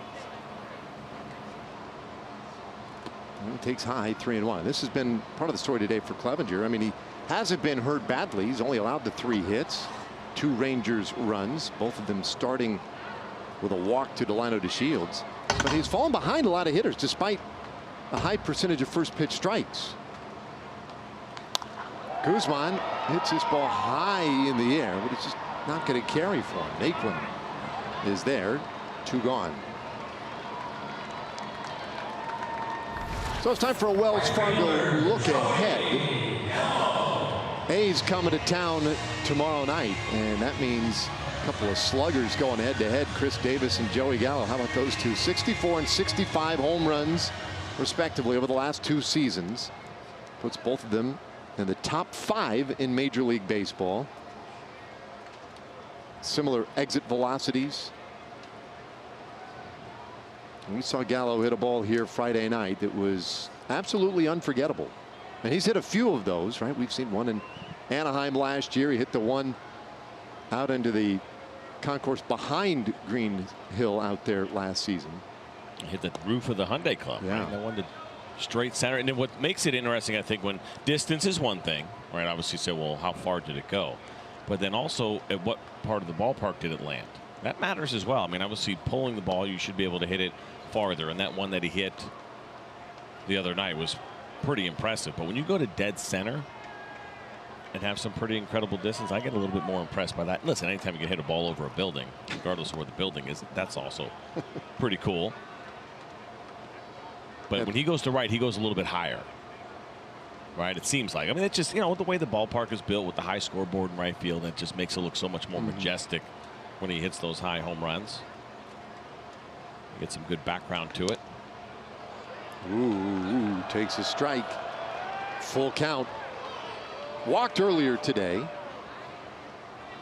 This is pretty close. And Joey Gallo's probably got a good argument that he felt like that was below the kneecap.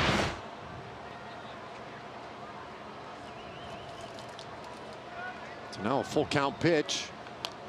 And he will see yet another. So the last 8 home games for Gallo. 4 home runs, 7 RBIs, and he's walked pretty consistently. Mentioned he's walked in every game of this series. So the on base plus slugging over 1,200. Another little tapper out in front of the plate. This time it'll be Gomes with a bare hand, and he throws out Gallo. The inning is done. Rangers go in order in the 6th. So the 7th inning will be next. Rangers on top 2-0.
at the fishbowl, and there is Eric Nadel.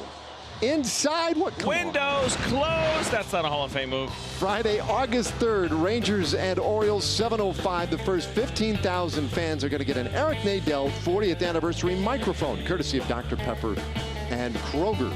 You can get your tickets at TexasRangers.com or call 972-RANGERS. Well, maybe it is a Hall of Fame move. When you're in the Hall of Fame, you get to do whatever you want to do. Could you hear the jealousy in my voice? I could. I don't know if it was coming across. I don't know. Mac Hayes, isn't that his name? Mac Hayes. Pitching change. Here Jared Sandler working with Eric today. How about Jared having a pretty lazy day today? See his schedule? I did not. Pre-game for the radio, which he usually does, right? Jared Sandler pre and post for the Rangers on radio, but he's filling in for Matt Hicks today. So he still had his pre and post obligations, or pre-obligations, calling the game. And then he's headed to Frisco after the game to go call the Rough Riders game on TV. Yep. You want to work in this business, you better be willing to hustle. It's a really high rate. Jared Sandler is the guy who is not afraid to work. In there Love for it. strike to count 1 and 2. I just saw that they're showing me on the TV. And I'm trying not to smile, but I can't help it. I'm smiling. And he has no idea that we had the audio going too. He's a piece of work, that guy. It's almost like he has the energy of a man 20 years our junior. He is such a good egg. We love Jared. We love Eric, and we love Hicksy. But that is something else, I'll tell you what, for Jared Sandler. Busy, busy day. Jose Leclerc, another guy, well, younger than the two of us, on here in the 7th inning, and he has been outstanding this year. Yeah, he has been busy. He's done an excellent job. The only thing we talk about Jose, there's a little bit of room to improve on those walks, but everything else has just been fantastic for the right-hander this season. Soft liner, and that one is through into center field. And so Yandy Diaz leads off the 7th inning with a base hit. Haven't been many of those today for the Indians. Not an easy thing to do against Jose Leclerc. He has been very stingy with his hits this year. Lefties hitting just 143, righties just 130 against him this year. So that's good for a 134 overall batting average against. And we've talked about Diaz quite a bit. This is a guy that's a good hitter, getting an opportunity now, just called up after the All-Star break, and he actually might be going right back down. We'll see. He has swung the bat well because they have to activate a pitcher. It sounds like it'll be Shane Bieber for the Indians in a couple of days, so Diaz might only get 4 days up here.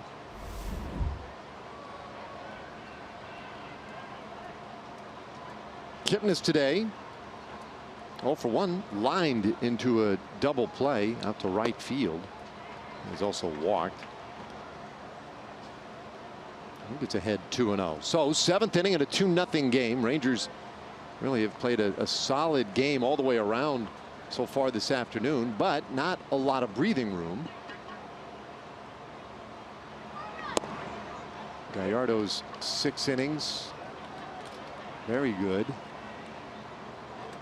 It's going to be up to the bullpen now to finish up. Now the bullpen has done a very admirable job this year for the Rangers. It's been a good run for that Ranger bullpen compared to a year ago. Those roles have been a little bit more solidified. That's part of the reason why some teams have come calling about Ranger relievers and wondering about their availability. Jesse Chavez has already been moved to the Chicago Cubs, and a couple of other names, Jake Diekman and Keone Kela. Keep reading in the newspaper and seeing online how teams have been inquiring about those arms as well.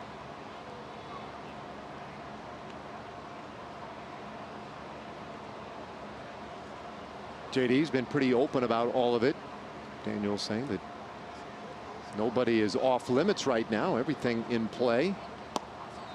And is this pitch on the corner for a strike? Kipnis thought he had ball 4, and it's a full count.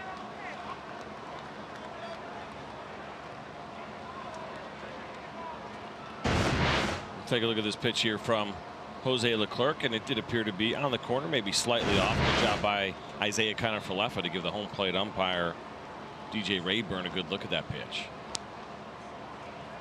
can steal a couple once in a while. Do you think it'd be a bad idea when you get weather like this? It's tough. We know it's tough for the umpire. The idea of focusing on every single pitch in this kind of heat is a real challenge. I know we always see umpires stay at the same spot in an entire game, but I think rotating umpires in a situation like this would be a bad idea. I definitely understand what you're talking about as Kipnis strikes out swinging one away. I think the problem you run into there is just that sense of a consistent strikeout or strike zone rather for the day, right, no for doubt. Hitters. I feel for him today. But if you asked him, he'd probably jump on board on that one. You never know, though, right? I mean, it could be one of those point of prides. I got this. I got all 9. If we go extras, I might be willing to negotiate.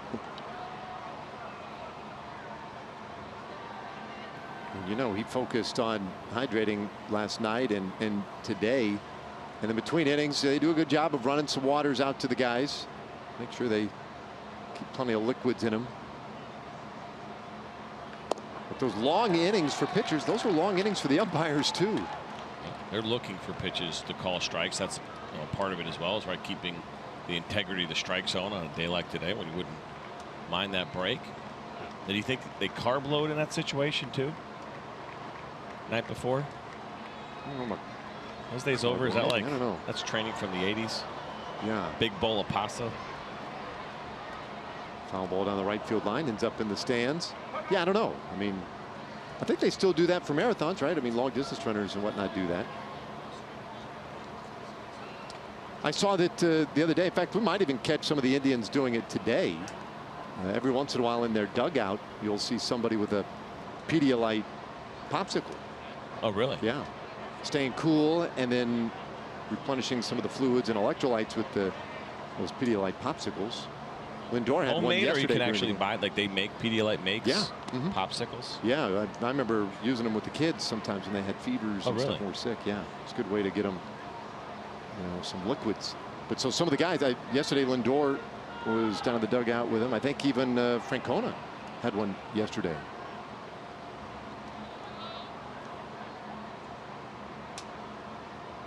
And Francona today saying they're pretty good, they're pretty tasty, and he's one for the cool sweets. What was it, a couple years ago in the World Series, right, where he was up at like 4 o'clock in the morning and ordered room service, like 2 bowls of ice cream, and he's a peach. A lot of stress, totally deserved. Yeah, get in there, it's okay, no guilt.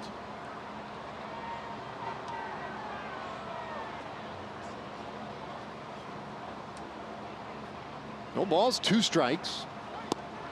And a swing and a miss, strike 3. So Leclerc with the strikeout of Gomes, 2 away. And time now for a word from our friends at Kia. At Kia, get America's best value backed by a 10-year, 100,000-mile warranty. So back-to-back punch-outs by Leclerc. Tyler Naquin, the 9th place hitter, who's 0 for 2, but first check in.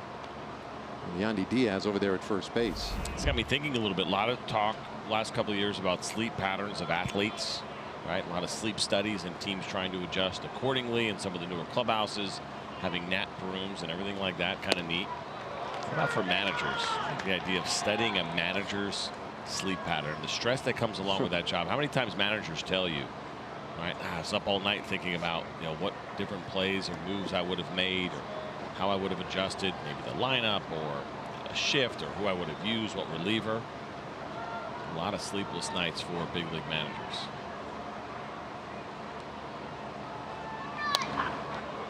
Liner on 1 hop to shortstop. Great job by Andrews to flag it. Make the throw over to Guzman. The inning is done. So it remains a 2-0 Rangers lead. And folks here will stand for God Bless America as we turn it over to Chuck Morgan.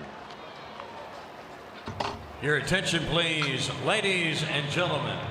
Will you please rise and direct your attention to the area behind home plate?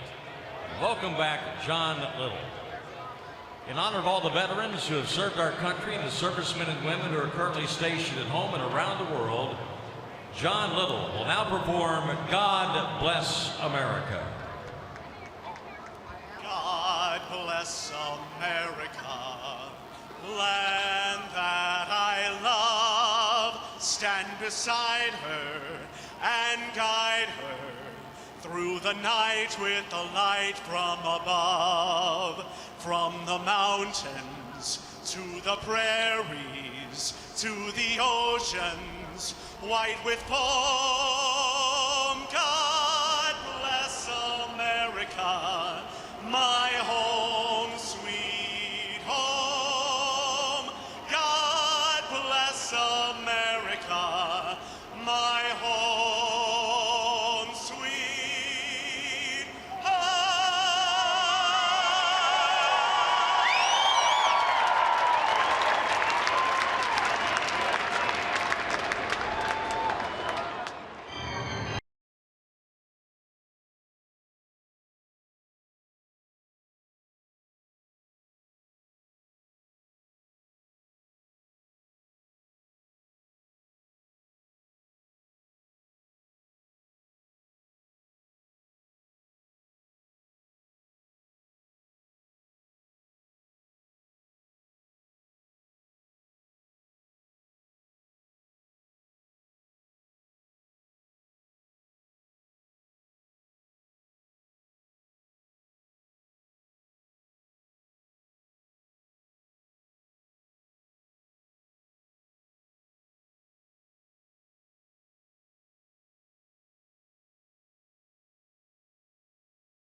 Inning this afternoon. Rangers enjoying the lead, and you can manage your dream team in franchise mode. You get weekly stats, roster updates, and more with RBI Baseball 18. It's now available at RBIGame.com. Rated E for everyone.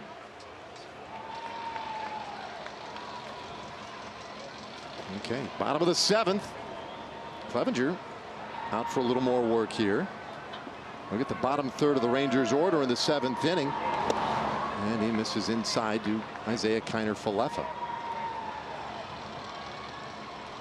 The Rangers in-game box score. Rougned Odor having a big day. Couple of hits, sac fly. DeShields down there at the bottom. He has scored both runs. Doesn't come through on our little box score. It's been a very clean game in that regard. This ball hit out to left field, drops in, base hit for Kiner-Falefa.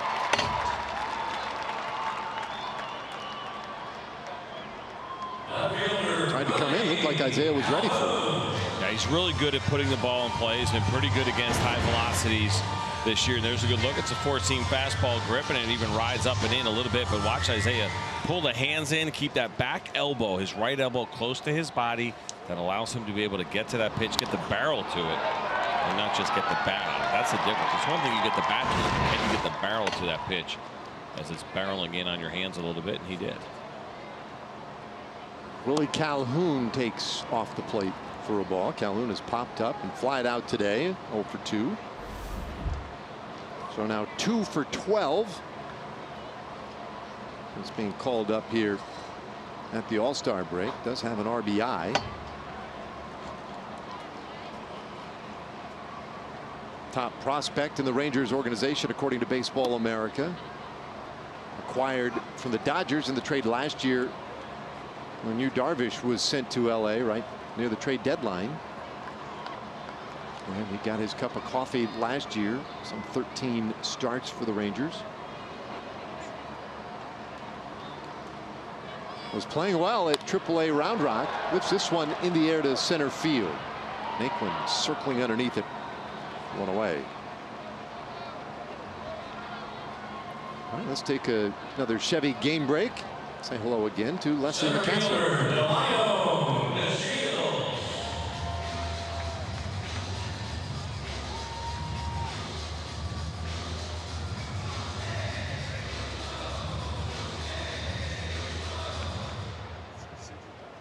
All right, thanks, Leslie. Clevenger goes after DeShields. Now he's walked him both times. And then Delino has stolen second base both times.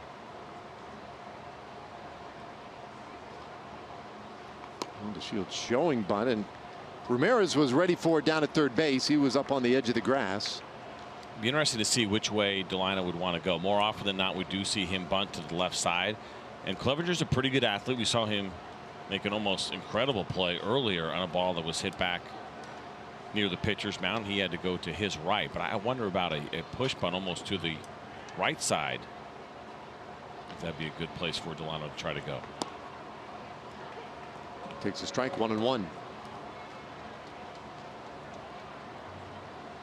Whenever you're doing your research and your preparation as a bunter, part of what you do is you watch some film of the opposing pitcher, but also keeping an eye on not just his stuff, but where he falls off the mound. If there's anything significant, and Mike Clevenger's a guy that pretty much stays straight up after he finishes that pitch. He has that little bit of that recoil, and that back leg kind of stays there. He stands up straight a little bit on his finish. So for Delino, that's something you watch to help you decide which side of the infield you may want to try to attempt to bunt to.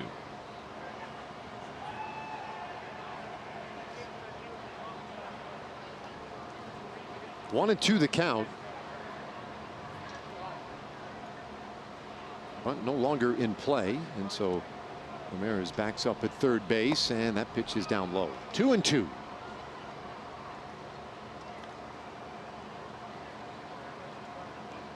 Delino at one point of the season, in fact for the better part of the season, has been the Rangers leadoff man. Lately has found himself in the 9th spot in the order. Yesterday held out of the lineup, but today has returned to play a real nice game. Trying to work the count here against Clevenger, but he swings and misses at a fastball. Strike 3, and there are 2 away.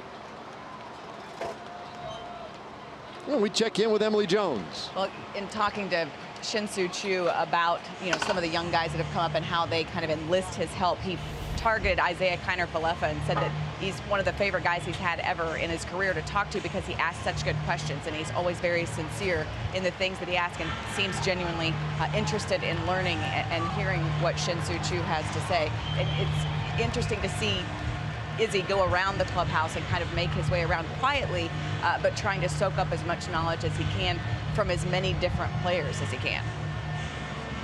Time for a break here on a pitching change as Texas leads 2-0.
It's light, done right. Now, bottom of the 7th inning with 2 away here. Kiner Falefa, the runner at first. Shin-Soo Choo, the hitter. And Oliver Perez has come on for the 2nd time in this series. Yeah, it's been a good year. This has been a really nice find for the Cleveland Indians. They were able to sign Oliver Perez after he opted out of his minor league contract with the New York Yankees. He's done a fantastic job to see the 106 batting average overall. 138 against the lefties and just 056 against righties. Now they have limited, obviously, his exposure to right-handed hitters as much as possible, as he's kind of that lefty specialist. And he's been very good in these spots, inheriting runners. He has inherited 22 this year. Only 3 of them have scored. Choo turns away, and the count goes to 2-0. Strikeout, a ground out, but a walk today for Choo. Was kept off the bases yesterday to conclude his 52-game on-base streak.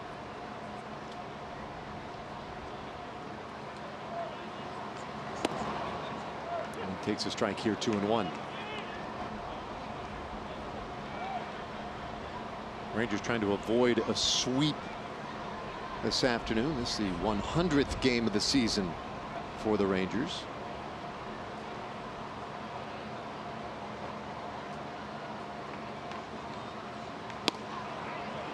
Two and two.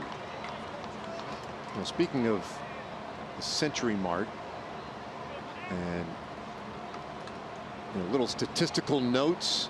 How about the Seattle Mariners? They have a run differential right now in the negatives, -5. Wow. But 60 wins in their first 100 games. First time in Major League history that a team has done that. Well, bouncer down to first base, and Choo rolls out to win the inning.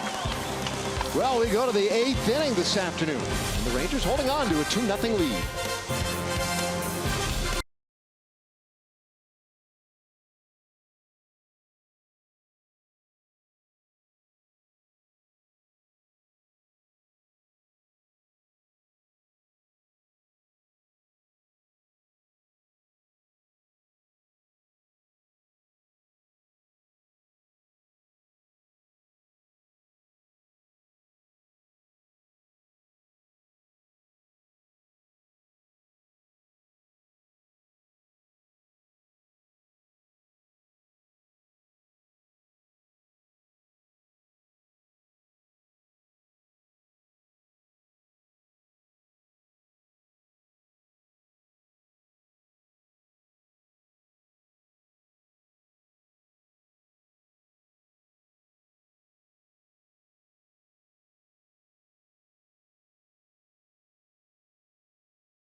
It's Jose Leclerc with that great cut changeup that he throws. Makes it look like a slider as he strikes out Jason Kipnis. And there's a good look at it again against Yan Gomes. Both of the strikeouts registered on this funky pitch. There it is. Look at the finger up. It's a changeup grip.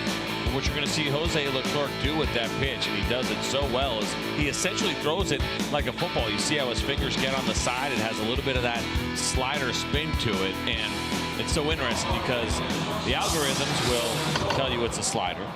He will tell you that it is a changeup. And I remember even asking Jonathan Lucroy last year when he was catching for the Rangers. He's like, it's a slider.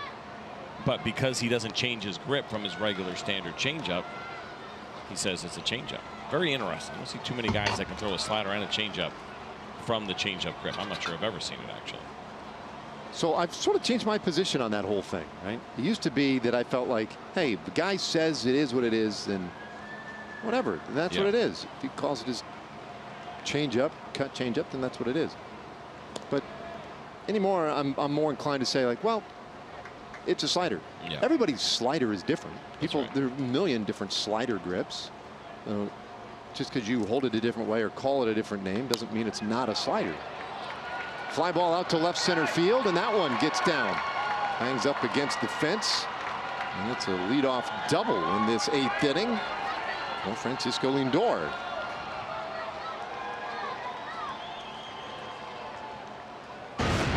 Lindor, such a dangerous hitter. There's the slider from Jake Diekman, which has been really dominant this year. This ball is down. You see Lindor, see how he comes down on that ball, creates the backspin. Talk about launch angle, getting the ball in the air. It's a really good example of the right way to do it. Not to get big in your swing and to uppercut, but to go down on it and almost try to cut the ball in half and create backspin.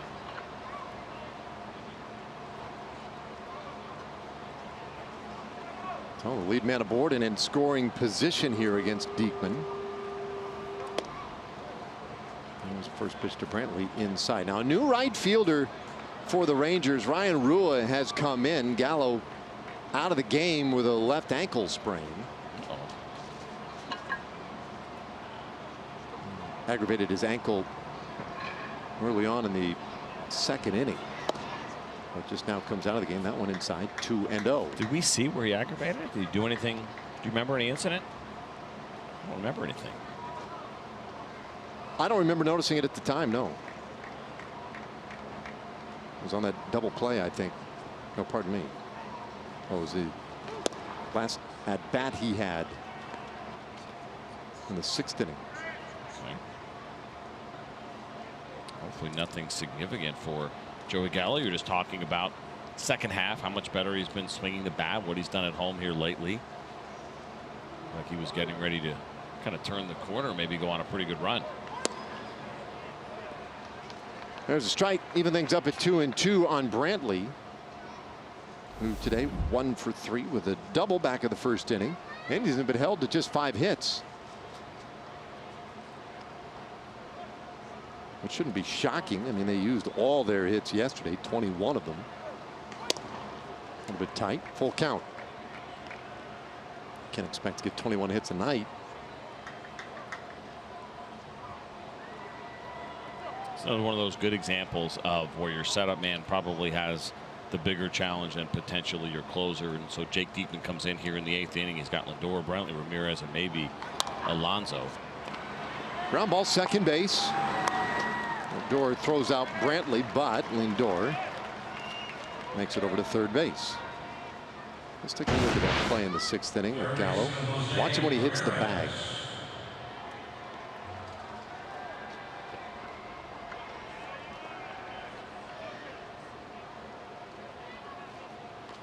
I don't know. Did they say right or left? Because he hit the bag with his left foot, Left. didn't he? Oh, left. Okay. Fell a little short of the bag. Well, he reached it. Oh, yeah. Nothing significant. They diagnosed it as a sprain already? That's what they said? Yeah, that's a note we got. Okay.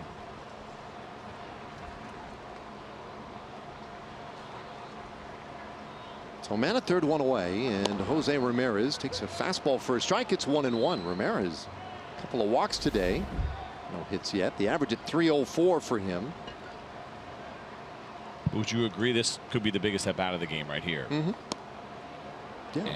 And you know, he's one of these guys that the idea of turning him around, does it make a significant difference? Jose Ramirez is hitting .308 against lefties this year, .303 against righties. Now 25 of his 30 home runs have come against righties. This one down the right field line, foul, long strike. So he certainly slugged a lot better from the left side against right-handed pitching, but he's still an extremely difficult out. And he's been good with runners in scoring position, .314 this year. So this, to me, is potentially the biggest at bat of the game. And it's not to say Jake Diekman can't do it, but I think it just speaks to that conversation about how difficult the job really can be for setup men and how sometimes they get the toughest job, a little bit more difficult sometimes than the closer who often gets a clean inning and maybe sometimes ends up facing the bottom of the order.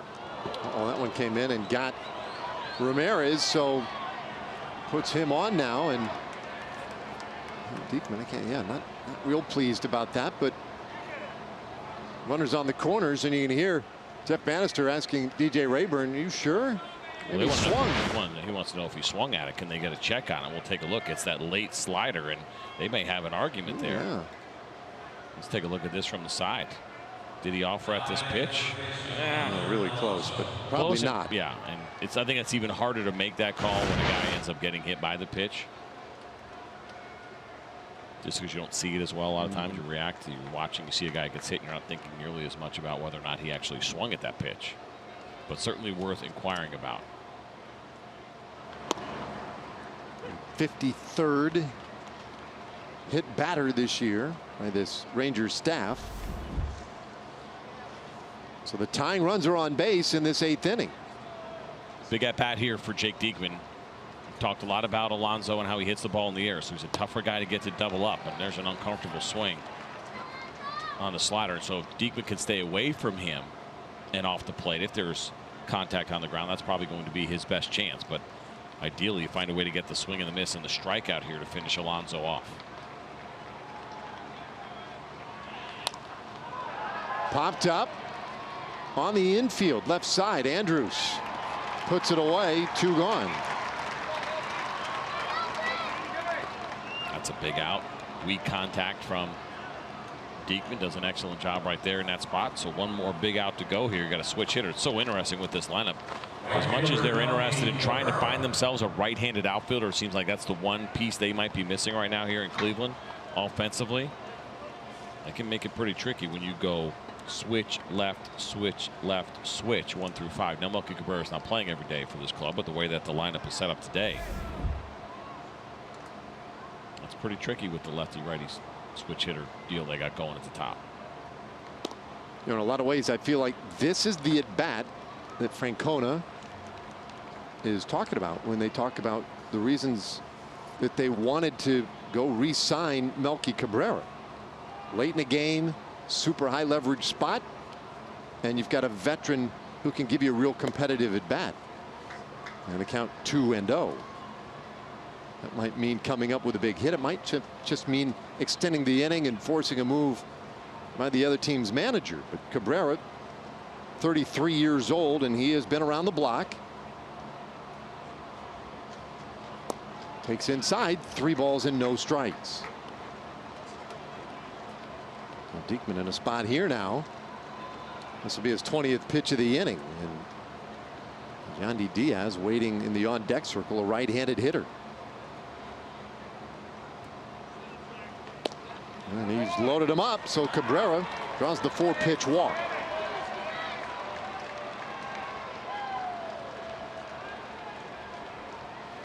And here comes Brocail. And it's a quick jog, so you know that means that Jake Diekman is staying in here. This is going to be quite the challenge. We talked a lot about Diaz and how good he is. And I got to believe, I would assume, we'll see, that Ronald Guzman would not hold the runner here. I don't think you want to give Diaz too much room on the right side. It was interesting. I was talking to Tom Hamilton today, the longtime radio voice of the Indians, and we were talking about Diaz, and he said, you know, the one thing that they'd love to see him do that they haven't seen yet is when, you know, he starts to get a little bit big and tries to turn on balls.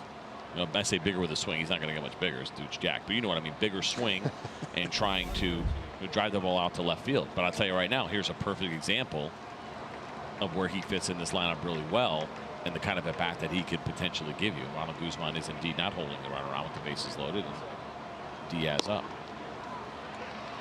Well, there's a strike to Diaz, who is 1 for 3, singled his last time up.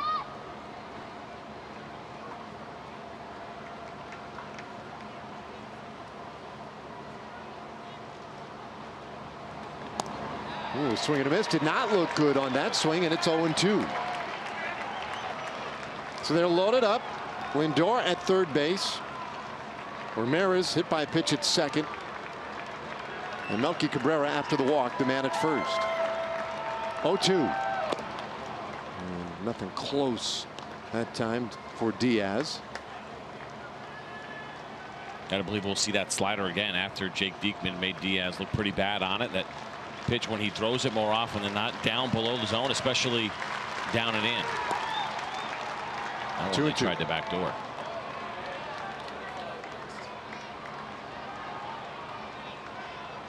So because he's a guy that likes to hit the ball the other way, you're not too worried about him necessarily turning and burning. I do like if you're going to go fastball, maybe up and in. And that slider.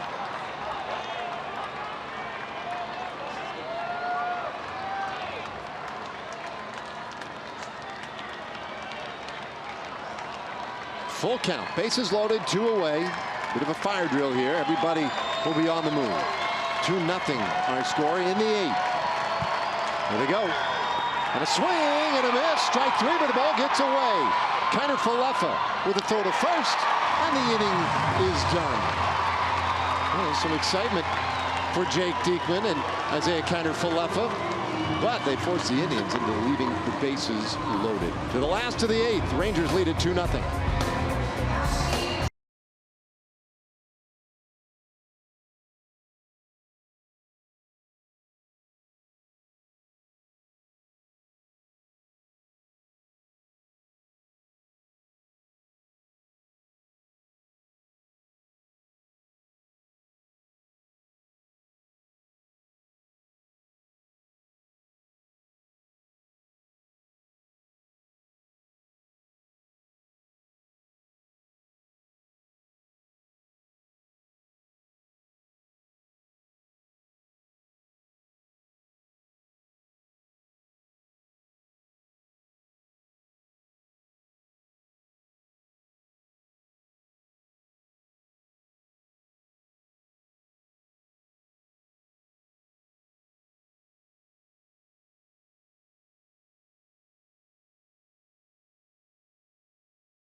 T-Mobile, and Ruben Odor is built for baseball, and he's having a wonderful afternoon. A couple of big at-bats, a couple of base hits, a couple of RBIs. Also had this sac fly right here that drove in Delano DeShields for the second run of the game. It has been a very productive afternoon. And then, of course, the glove with Rugi. Tough play there. Does a good job with the concentration and finishing off that play. It's been a great afternoon for Odor. Now he gets another at-bat here against Oliver Perez in the 8th. Lefty on lefty. The first pitch right in there for a strike. Odor love to help this team add an insurance run in this 8th inning. Average has jumped 6 points with today's effort. Perez with that little hesitation with a knee. And there's a swing. That ball hit well. A soaring shot. Deep to right field. Gone! And Odor on the 0-1 pitch knocks it out of the yard and makes it a 3-0 Rangers lead.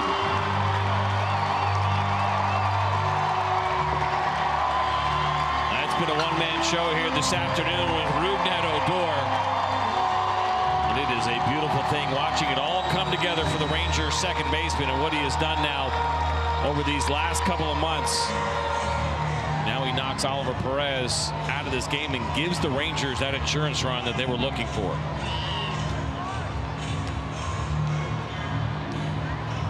So that will do it.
in. Who's out? Pitching change sponsored by In-N-Out Burger. Well, Elvis Perez is out, and Neil Ramirez, the man who is in for the Indians. Ramirez threw 21 pitches a couple of games ago for the Indians here. First game back from the All-Star break against the Rangers, and a guy that's got some very good splits. 167 against lefties this year for the right-hander, and he's been very respectable against righties at 214. See a good fastball that averages 95 miles an hour and a slider that sits right around 86. It's been a good year as you see those overall numbers for Ramirez. Andrews fights one off, count 1-1. Frustrating day for Elvis. Hat trick so far with the 3 strikeouts. And the Indians have really had a very distinct plan with him this weekend. This one fouled away. I'm not sure how many times he's seen back-to-back fastballs, but he just did. In a hole now, 1-2. Nice play with the glove by it was an Indians fan, but you got to give credit where credit is due. Okay. And that's why you bring your glove to the ballpark.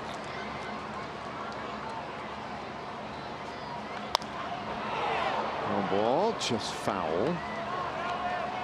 And so Elvis stays alive. Nobody out here in the bottom of the 8th inning. Rangers trying to salvage a victory before welcoming in the Oakland A's tomorrow night for game 1 in a 4-game set with their division rivals. In the dirt, 2-2.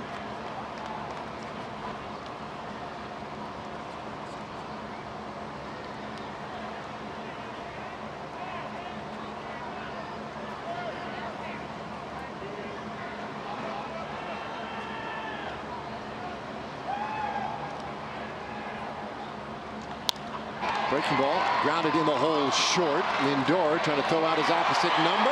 Not in time. Andrews beats it out. An infield hit for Elvis. Great hustle by Elvis Andrews, who probably thought he had a base hit off the bat. Francisco Lindor had visions of robbing him right here. This is a very nice play. High hop. He's got to throw it on the run. It's a strong throw, just slightly up the line, and you see Elvis just barely beating that thing out. Almost a great play by Francisco Lindor. So Elvis is on, big smile on his face, and here is Jurickson Profar. Profar 1 for 3, an infield hit. And he takes a strike. Neil Ramirez now is 29 years old, former first-round pick of the Texas Rangers back in 2007. Ramirez remained in the Rangers organization through the 2013 season, eventually traded to the Cubs.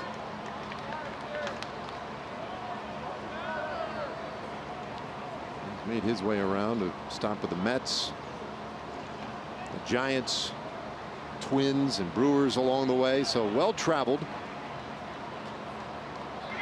Now with the Indians, and the runner goes.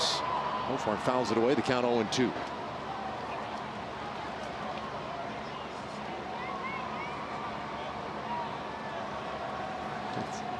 It's a little more like it to see Elvis chatting with everybody out on the field, ear to ear smile. It's been a frustrating day up to that point. That guy right there, not afraid to talk a little bit either, Francisco Lindor. Glad they engage in some conversation out in the infield.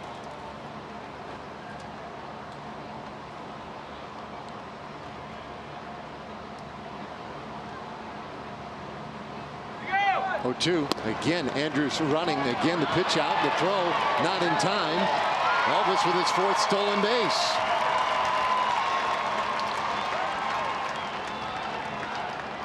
The 4th stolen base this afternoon for the Rangers. They have not been afraid to run on Yan Gomes at all, and you'll see the jump there. And obviously Elvis went on the pitch before that. He's got to peek in just in case Jurickson Profar makes contact and decides to swing at the 2-strike pitch. The Rangers letting it fly today a little bit with the legs against Yan Gomes.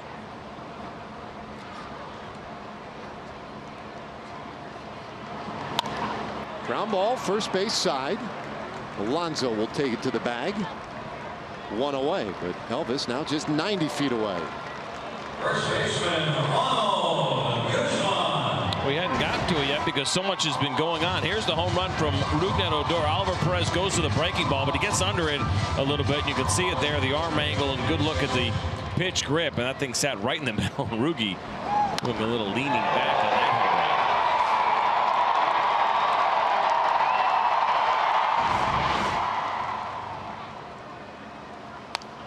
First pitch swinging, and Guzman fouls it away.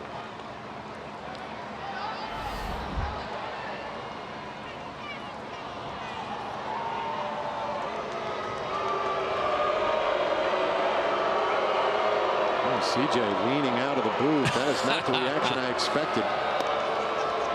Inside. More lies. Sit down, please. We don't need that kind of reaction. Is that because an Indians fan has it? No. Oh, you're right. It was the foul ball situation. I misread that entirely. Swing and a miss, and Guzman strikes out, 2 away. My mistake.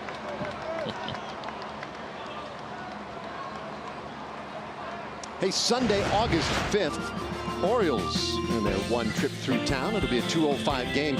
First 15,000 fans get a Ted Williams First Rangers manager bobblehead courtesy of Sweet Baby Ray's. Tickets available at TexasRangers.com or by calling 972-RANGERS. I always have loved that Ted Williams hands in the pockets thing. I don't know what it is. Big fan of the satin jacket, too. Love that. That'll be a good one, though.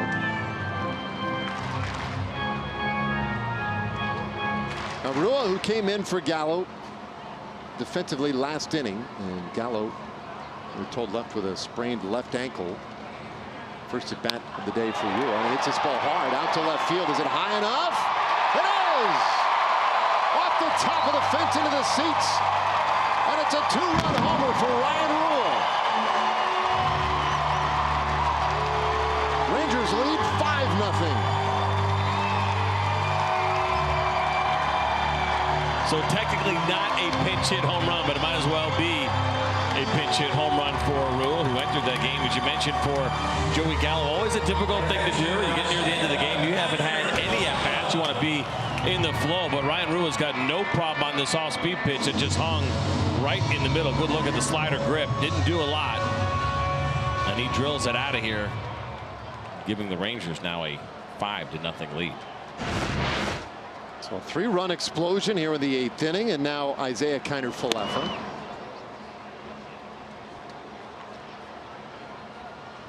Arua has been swinging a really good bat lately, and again, talking about a guy who does not get regular at-bats, but he hasn't seemed to care. That's 4 home runs now and 7 RBIs in the last 16 games in which he has appeared. That is to say, since his most recent call-up.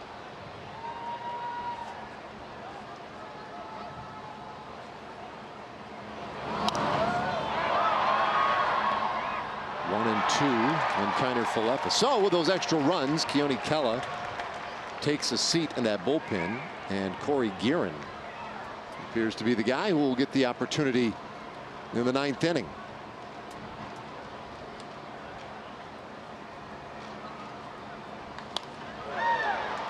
Little bouncer, second base. Kipnis there to handle it. Throws out Kiner-Falefa. It ends the inning, but the Rangers at 3 runs in this 8th inning. Rougned Odor with a majestic home run to right field, a solo blast. Ryan Rule, his only at bat of the day, lines one into the left field seats. Rangers lead 5-0.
West Airlines.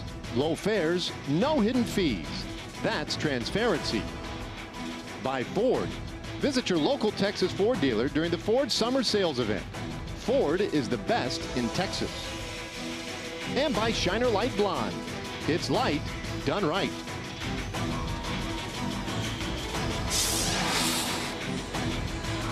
Rougned Odor with a big home run in the 8th inning. What a huge day he has had for the Rangers, but not to be outdone. Ryan Rua followed with a 2-run homer in the 8th inning. And Rua has moved from right field to left. Means there's an opening in right field. Who wants it? Who wants it? Who wants it? It's Tochi. There he is.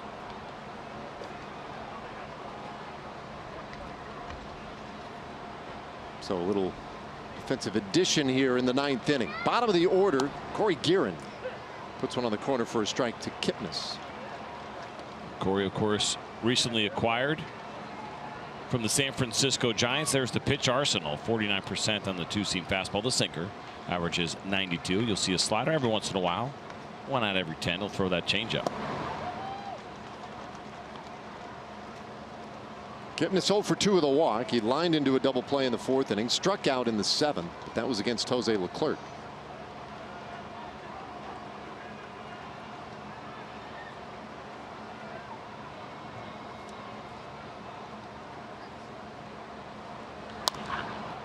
To Hopper to shortstop. Andrews throws him out, 1 away. So we mentioned earlier, tomorrow the Oakland A's in town, and a look at our Ford probables. Brett Anderson has not pitched well in this ballpark. 0-3 with a 7.23 ERA here. And Cole Hamels, how about this, his 13th season with at least 100 strikeouts, 3rd among active pitchers. We'll have the ball for the Rangers.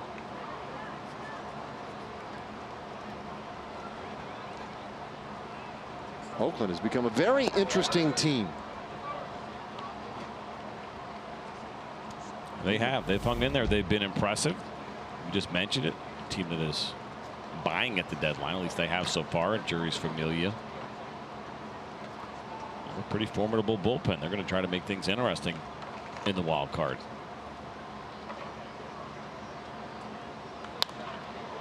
And this one lifted out into left field. Rua on the run, and he tracks it down. Takes care of Gomes for out number 2. Good job by Guerin.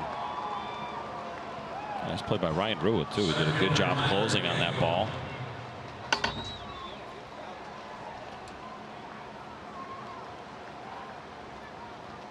So 2 gone, and it's the last chance for the Indians. Tyler Naquin. So Guerin pitching in this 9th, trying to finish it off for Giovanni Gallardo. And Gallardo, it would be his 4th win and 5 decisions. Rangers have enjoyed some success with Gallardo starting ball games.